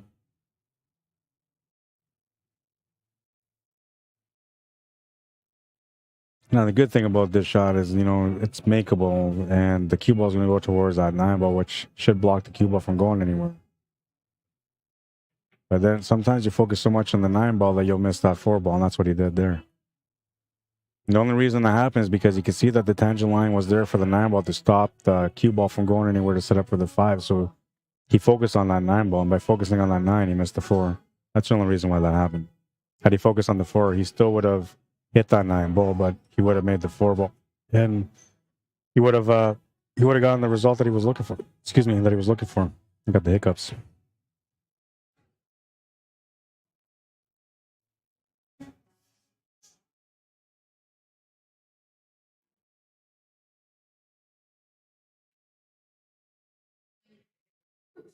Jeff says cash is a class act also, and that's important. See, like to have players that are good is one thing, but to have players that are, you know, they carry themselves well on and off the table, like gentlemen, you know, they got etiquette, they don't cheat, they're honest about their game, that kind of stuff, right? They respect everyone around when they walk in. They don't walk in like acting like they're the best player in town, even though they know they could be. Those are the right ways to have a champion in your town, right? Those are the kind of champions you want to back up. The ones that know how to be champions, but also can understand how to lose. There's got to be a balance in the end, no matter what, as a player, if you want to be somebody that people believe in and support. And respect is where it starts, right? How respectful you are with the people around you, the people you compete against.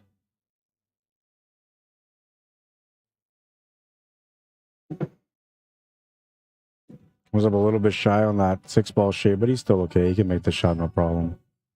And it's a 7-foot table, but this is still a bit of a stretch shot.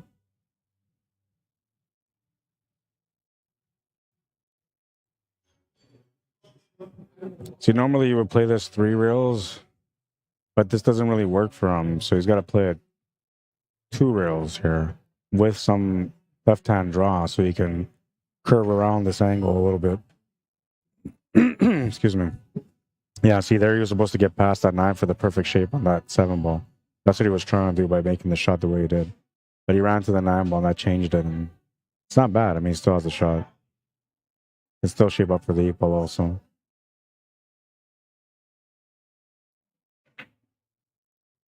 Ooh, a little rattler, but it goes in.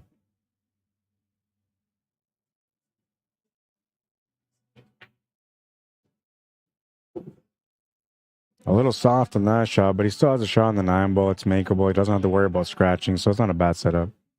I'm sure that's what he was thinking about, too, when he played it that way. Takes a 3-game lead. Needs to win 5 more to win the match. And the kid, well, he's going to be guaranteed no matter what second place, so he's having a good day today no matter what. But you know he wants to beat him. He wants to settle the score with Mike. At the very least, he wants to at least win this set right now and just let him think about it for the next time. You know, split from there and let him think about it. No, we're looking at 1:30, and I said I don't think we're going to be done here until 2 o'clock. We're getting pretty close to 2 o'clock. If we go to a second set, we'll be here till 2:30. What's up, Johnny Baptiste? How you doing, man? Junior DeJarlis, welcome to the stream. Tim McCain and Jason Musso. Naida Delgado, welcome to the stream. 9 ball off the break, but it doesn't count because there's no golden breaks. That's, I believe, the third 9 ball that I've seen go in today. Usually you don't see 9 ball breaks going in, not even on the bar box that often, but 3 of them today. Usually from all the tournaments that I've had on the bar boxes for 9 ball, I don't think I've seen golden breaks, maybe once or twice. I know that I've seen it a couple times on the 8-footer. And I've seen it a couple times on the 9-footers too for the King of the Hill.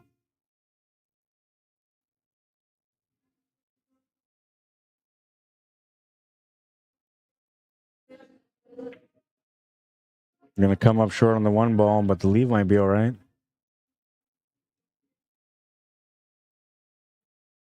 Yeah, I can't quite tell, but you can see from both angles that, you know, if he can see the 1 ball, he can't make it. He can just hit it, if anything.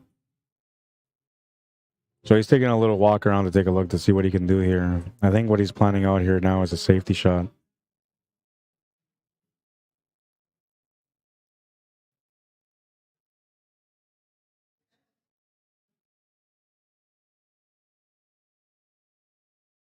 The idea there was for it to get into that 5 ball and slow it down enough where he wouldn't give him anything on the 1 ball, but he's giving him an edge on that 1 ball.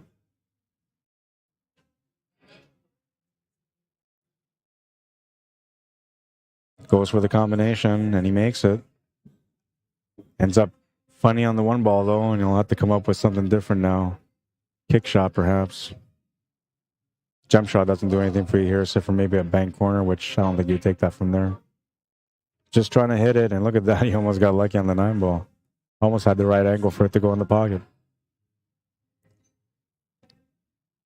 I mean, it wasn't close to the pocket, but the potential was there. You know, you can see the potential was there.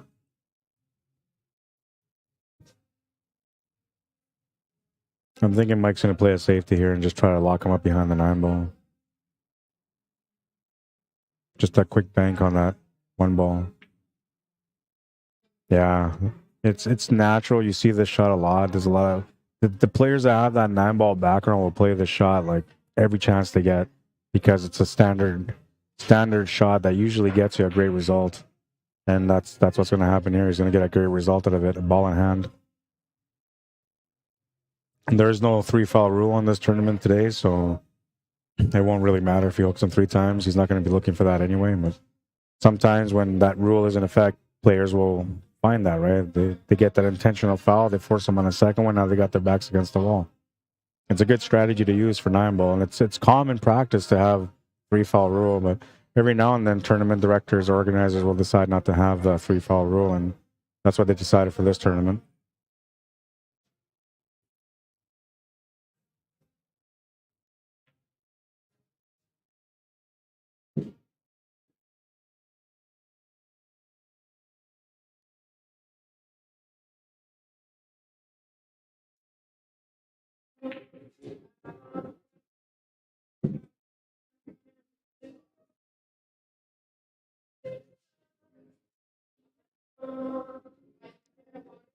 I know that sneak peek on the compilation number 2 wasn't like a lot. It wasn't like, oh my God, I just want to watch the rest of it right now. But trust me, you're going to want to.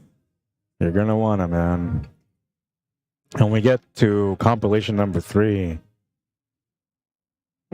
it's insane. It's absolutely insane. I don't know how you guys are going to pick 4 shots out of those 15. I just don't know how. There's so many good shots.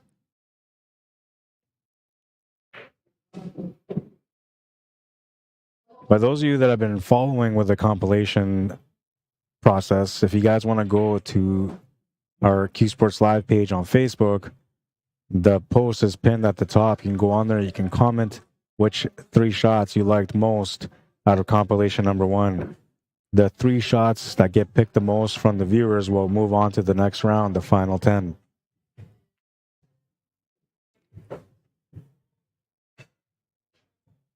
We will have 3 shots selected from compilation number 1. Highlight of the day, compilation number 2. We'll have 3 shots selected from there as well.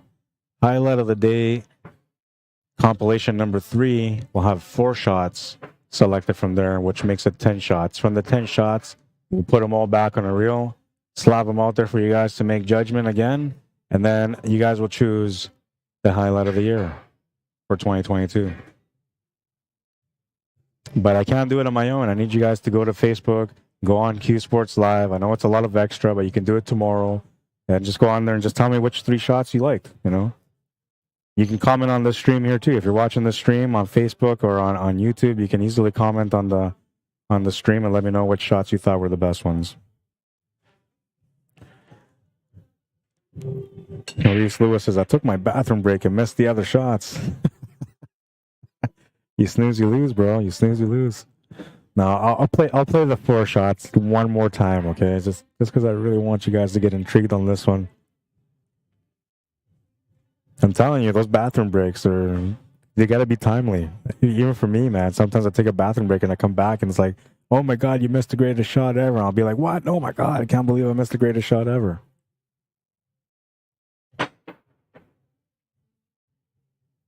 A great attempt on the 1 ball. Unfortunately, though, he pushes that 7 ball out of the way. That's going to give Mike Delgado a straight shot on this 1 ball. And he's not quite out, though, you know. It looks like he's got enough to be able to drop back straight to the 2, but he needs to get to the left side of the 2. And the 4 side, he might miss the shot because of it. He just needs to put a touch of English for it, though. Just a touch of right. Oh, yeah, he was able to make it, but too much pace. He's going to end up behind the 9 ball. That was not part of the plan. The last shots I showed, yeah, that's from compilation number 2. I'll show you that. I'll show you that. Only because you're one of the guys that always tunes in, always interacts, you know, so I can't leave you like that, man. Wondering what happened, what everybody else enjoyed while you went on a bathroom break. You got to get one of those porta potties, man. Only use it when you're watching the stream, you know. Connect the hose or something, I don't know. MacGyver can do something. I'm sure you can figure it out. When there's a will, there's a way, they say.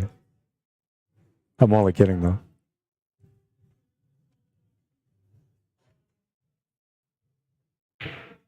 Makes the shot on the 2. He's got position on the 3.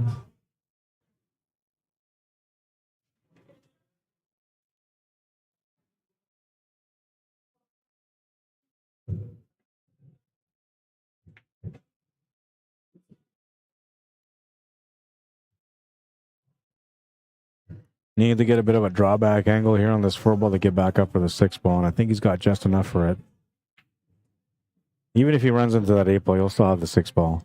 The only problem about running into the 8 ball, you know, is you change the spot where it's at, so now you got to work a little bit harder to get the finish, but this table's good. Shouldn't be too complicated here for Joey to be able to get out on this rack. Shape's going to be important here, and I think he came up a little bit short. He could still maybe draw this back or force it with a little bit of angle. Kind of throw it with some angle. Oh, man. Yeah, he didn't want to scratch there. He's not happy about that one.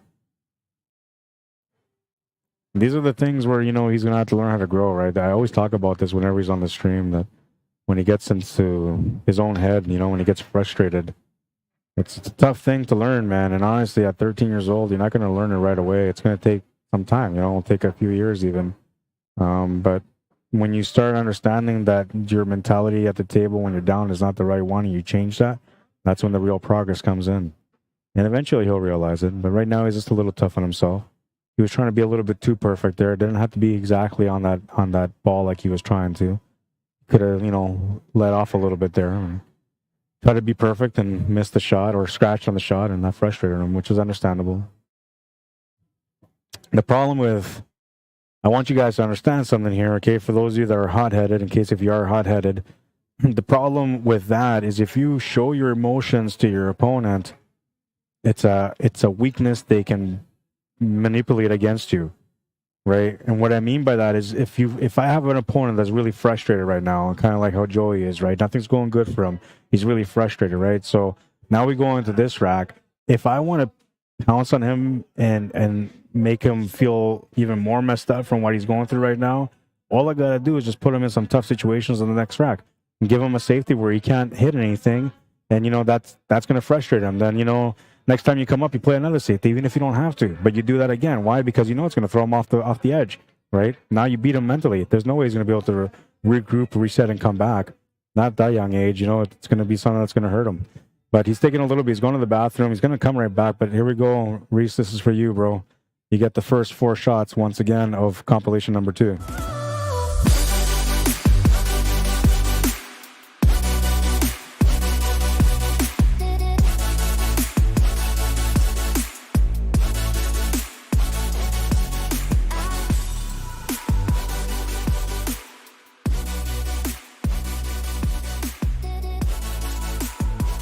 Oh, nice shot.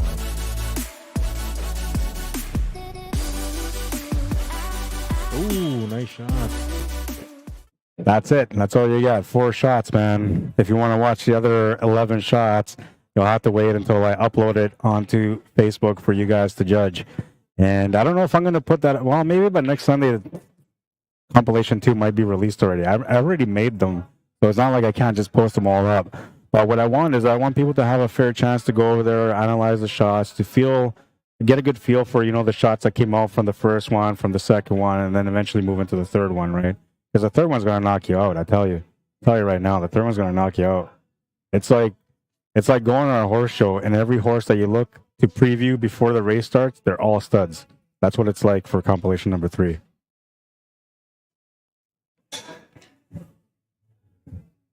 Reese says, very nice. Nice, very nice. Yeah, no, I'm telling you, that's a little sneak peek. That's only from, you know, 4 shots in. There's still 11 more for that compilation. And there's some great ones, I'm telling you. There's a lot of great shots in there. But you guys will get a chance to pick the highlight of the year. And all you got to do is just go to Facebook on our CUESPORTS live page, find the highlight of the day, compilation number 1, which is on there. It's pinned on there. So as soon as you go onto the page, the first thing you're going to see is that. Go on there and just vote. Pick your 3, you know. And the 3 shots with the most picks are going to be the ones that go through to the next round, the top 10.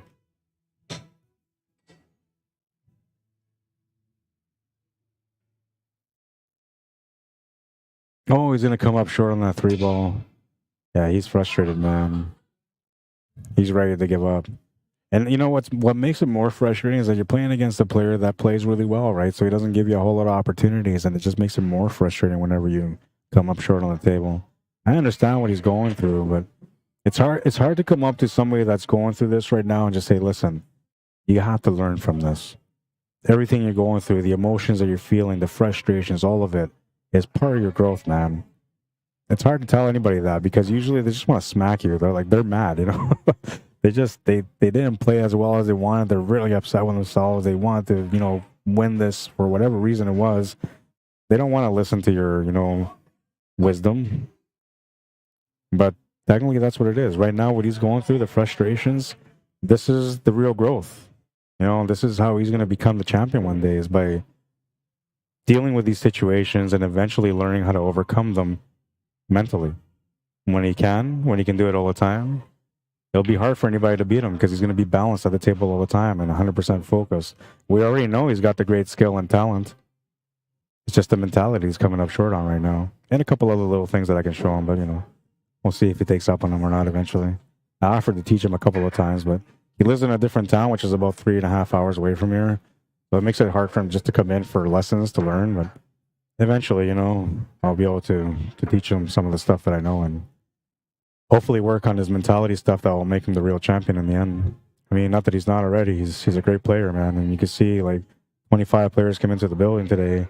He's one of the last 2 standing. So that says a lot for, you know, a young player. But it's never enough for somebody that's young like that. They're out there to conquer the world, man. And until he conquers the world, he's just not going to be satisfied. The good news is that, you know, coming up a little bit short, even if he doesn't win here, but he comes up short, he's going to be having some extra motivation to work harder on his game, to work on other things that may make him a little bit better at the table. Yeah, he's frustrated, man. Look at that. He just wants to lose. He's done. I get it. I understand. I never really went through this too much, but I went through it for a little bit, you know, and it's a hard adjustment, man. It really is. You can be your worst enemy all the time. In fact, almost everybody that ever plays pool that loses, it's usually because you did it to yourself. You could have maybe won, but you didn't.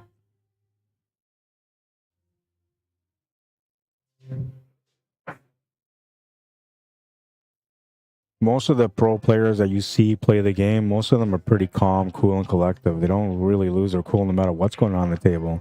And you don't ever really see them show any signs of emotion either, except for when they win, you know. You don't really see a whole lot of emotion when they're losing, but some people get heated up in the moment, you know. Earl Strickland. easy example for me to make.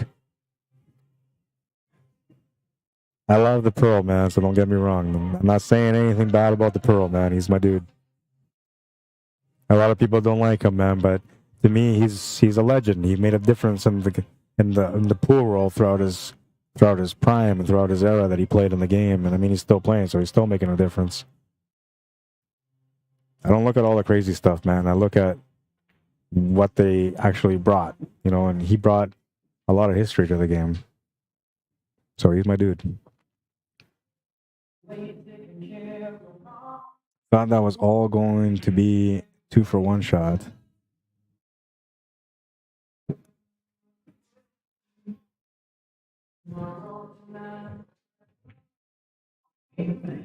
Well, looks like he's getting most of the work done here, and it comes down to this shot, really. I mean, the angle is there for the breakout, but he needs to get a result from it. We'll have to hit this just slightly for him to get the best result, and that's what he did. A little bit too much power, and it would have been a bad scenario, but with the right amount of power, it gives you control. And now, you can draw this back, or you can play this to the corner, but it'll be his choice. He's going to draw it back. He could have drawn it back harder to get the other rail to make this 8-ball to the right side, but this way works. He's got the inside spin to get up for that 9-ball. Ooh, and he just missed the scratch. See, that's what I mean. See how calm and cool he is at the table? You know, and he knows his opponent is frustrated, so that allows him to get a little bit more calm at the table and to play a little bit better. Right? He's on the hill. On the hill and going for the kill in rack number 8. He's breaking for the win. And I can see right now, like, you know, Joey's a little frustrated right now on the sidelines. He's just got his cues in the bag, and he's kind of like a lot of him is saying, you know, just win so we can get this over with, man. I don't want to even make an effort to come back in this match.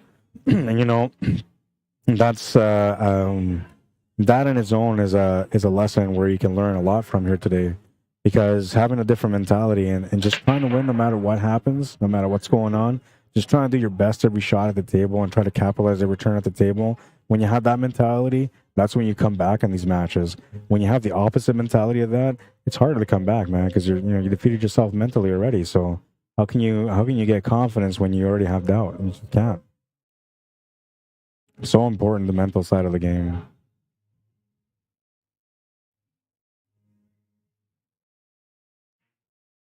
He's gonna miss that 1-ball. And see, he makes mistakes too, but he's calm. He knows, he's got a good lead. He'll get another chance eventually. Even if he doesn't get a shot on this table, there's always another rack, so he's not too concerned about it.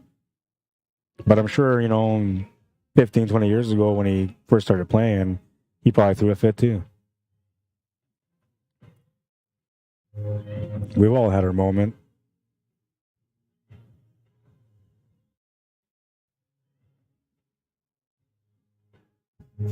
I think once he finds a way to get over his own negativity at the table, and the first time he makes a huge comeback in a match, I think after that he's never going to do those things again.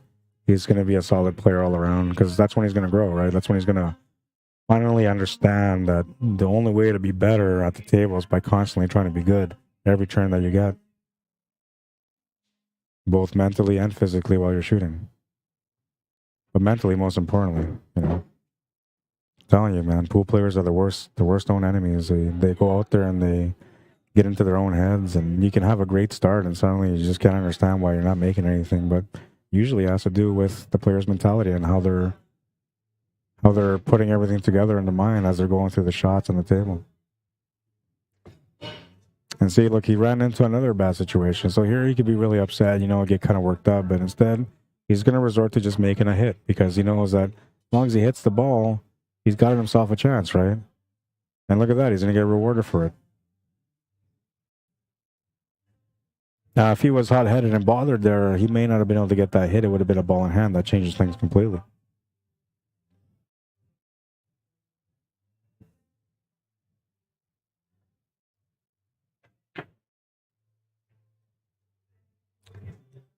Wayne Fenton, how you doing? Donald wants to know, hey, Rod, where is the other CUESPORTS being played at? So those guys are in Calgary. They're in Calgary, Alberta, Canada, and in the west side of Canada. Far west almost, just short of BC.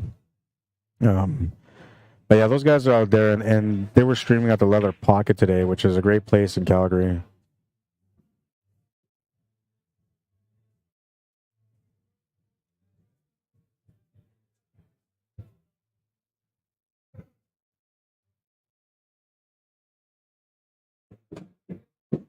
They've been a little quiet. They've been a little quiet for a little while throughout the year, but there hasn't been a whole lot of activity for them as far as events and all that.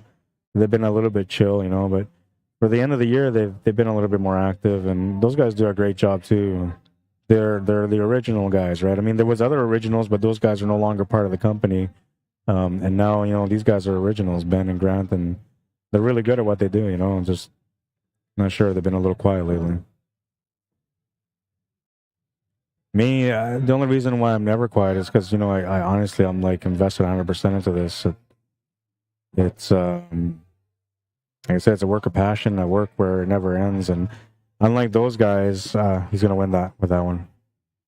Joey says that's good. So Mike Delgado will win that. I was going to go somewhere with that, but we'll come back to that another day.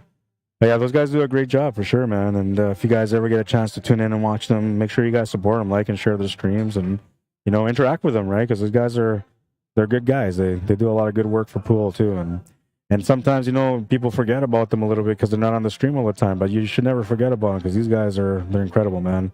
And all the work that they do encourages me to do the job that I do, right? So together we make a great team, all of us, every one of us that's part of CUESPORTS Live, and we love it. I mean, we had Mark White, the voice of the world, come on to our stream and work with us, man. To me, that was beautiful to have that opportunity to work with a voice like his and a talent like his. We had a great time on the stream too. I had to correct him a couple of times though. He's making a couple of bad calls. So, but we all do that. There's times where I work with other people and I'll make bad calls too, man. All right, so I'm gonna go pay these guys out. Before I go, compilation reel number 1. One last look at it. One last look at it for you guys, just to enjoy the moment.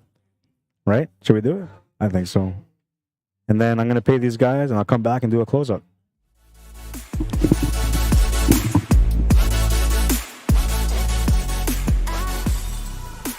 Guys, the crossbank side. What a shot.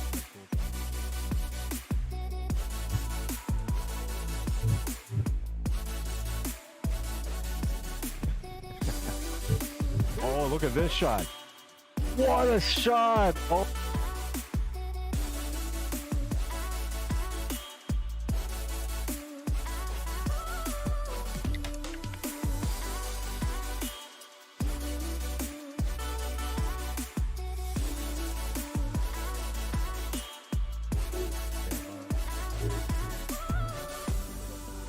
Things that he doesn't have. Oh, what a shot. Distraction is set. What a shot that was.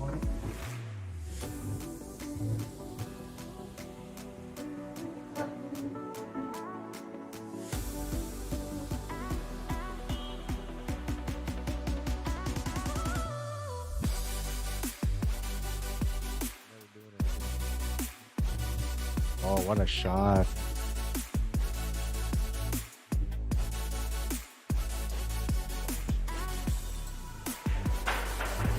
What a shot.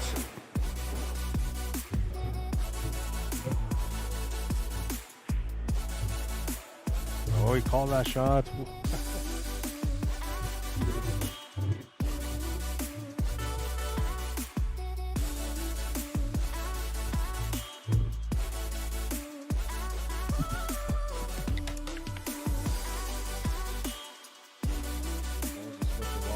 Oh my God, and then he goes and makes that shot. Well, it looks like I picked perfect timing to come back. The reel has just ended. And, well, I hope you guys enjoyed the stream. Honestly, it's been a blast, man. It's been a real blast. There's been some great matchups, some great highlights. Let's take a look at the last highlight, and then we'll take a look at the highlight of the day. This was that fluky 9. It was crazy how this worked. I can't even explain it. I'm going to put this on the highlight reel. I can't explain that one. There's no way I can make a title out of that. Combination off a rail, kick shot combo, bank corner.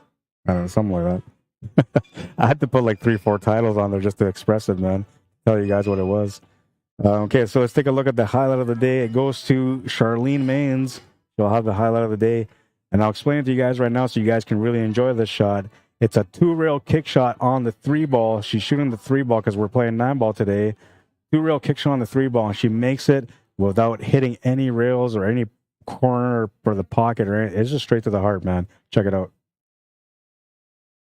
A beautiful shot, man. I'm telling you. Worked out the details to perfection. Absolute perfection. What a shot. Play your best game with CUESPORTS Live, and I'm telling you, man, I'll be waiting for you. I'll be waiting for that highlight.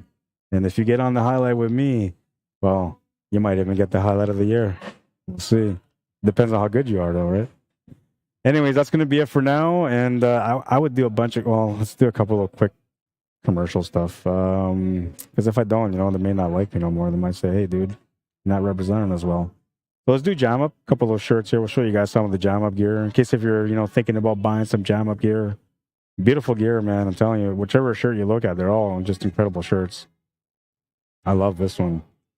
I really do. It's one of my favorite. I don't wear it all the time. That's one of my favorite ones. And the reason why I don't wear it all the time is because it's white, so I don't want to stain it or anything like that. But there's a lot of these shirts I like. Those are the men's. Here's some of the ladies. Check out some of the ladies' shirts.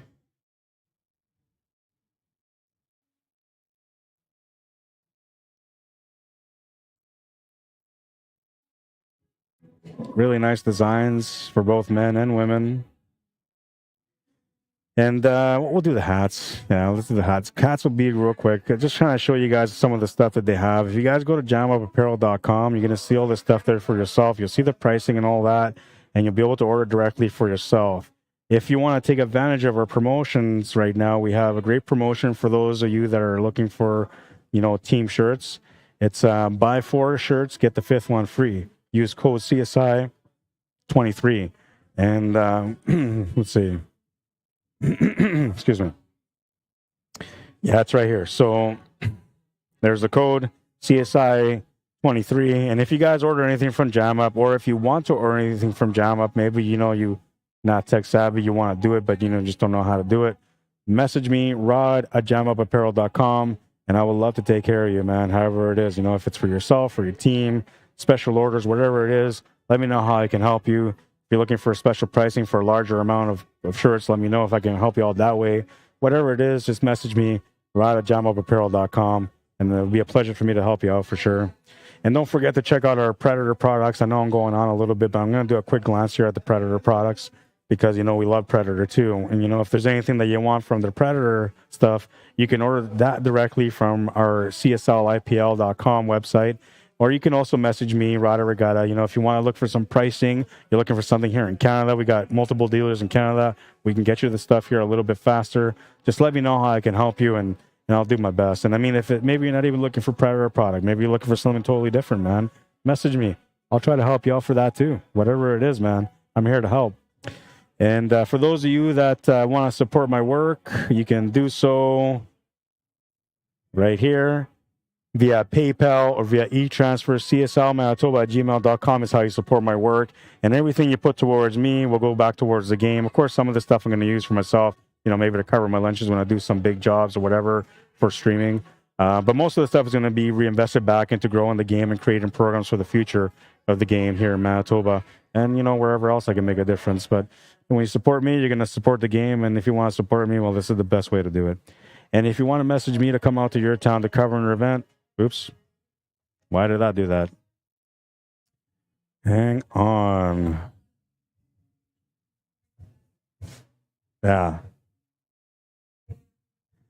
I can't win today. I quit. Anyways, if you guys want to message me, you can message me at cslmanitoba@gmail.com as well. And it'll be a true honor for me to come out and cover your event. Everything that I do, you're going to get when you hire me. Everything. And if there's anything extra or more that I can do, I would love to do that too. But I don't know about the highlight reels, man. I might have to start charging extra for highlight reels. That's a lot of work, man. It took me a couple of weeks to get this one all set up. Not just the one, but the 3 that I did. It's a lot of effort, man. I'm telling you. Anyways, let's go to the pool wisdom. The more you sweat and practice, the less you'll be in battle. Get to those tables and become the champion within. Your time is coming, man, but not till you get out there and become that champion that you're looking for. The only way to become that champion is going out there and putting in the efforts every single day, man, or as much as you can. Go out there and put in the real efforts, the true efforts every single time. And when you become consistent at your efforts on the table, well, you know, it won't be long before you become the champion within. And I'll be right here waiting, looking for that highlight, if you got it, which I'm sure you will. And, well, I hope you guys enjoy the stream. My name is Rod Arriagada. If you guys want to add me or follow me on Facebook, you can do so. If you want to message me, like I said, for me to come out to your town covering an event, message me, cslmanitoba@gmail.com. And if you guys have never been to CUESPORTS Live on Facebook on our page, make sure you guys like and follow the page. When you do, you're going to get notified every single time that we go live. And we go live a lot. I mean, for me, I go live at least once a week, man. Sometimes 2 or 3 times a week, depending on what's going on.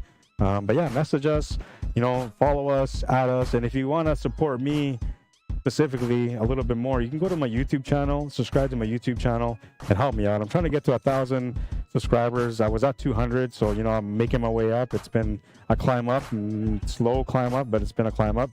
And yeah, you guys can help me out with that. Just follow the link that's pinned on the stream here in the comments, or you can go follow the link that's pinned on the post for the stream, and you can find YouTube channel and then subscribe. You'll find me under Rod Arriagada /CSL Manitoba. You'll find me there too that way, so whichever way you want. But go out there, subscribe, help a guy out, and I appreciate it lots, man. That's going to be it for now. I hope everybody had a great time enjoying these matches. There was a lot of great matches, some great highlights. Congratulations to Mike Delgado and to runner-up Joey Bolio. Great job, both of you guys. Joey, I know you got a little bit hard on yourself mentally, but it's okay, man. You know, you're going to work on it, and in time, nobody's going to beat you, man. I promise you that. I mean, there's going to be somebody that's going to beat you, because there's always somebody that beats everyone. But, you know, even that guy's going to lose to somebody too, so don't worry about it. It happens to all of us. That's going to be it for now, guys. I hope you guys enjoyed the stream. Thank you for everything, for liking and sharing the stream. Happy New Year to everyone. I hope you guys have a great 2023. And don't forget, go to Facebook on our Facebook page and vote on the top 3 shots from compilation number 1, Highlight of the Day compilation number 1. I need you guys' vote. All right. I'll see you guys next week. Or I'll see you at the tables next time, which will be next weekend on Sunday. Have a good night, everyone. Cheers.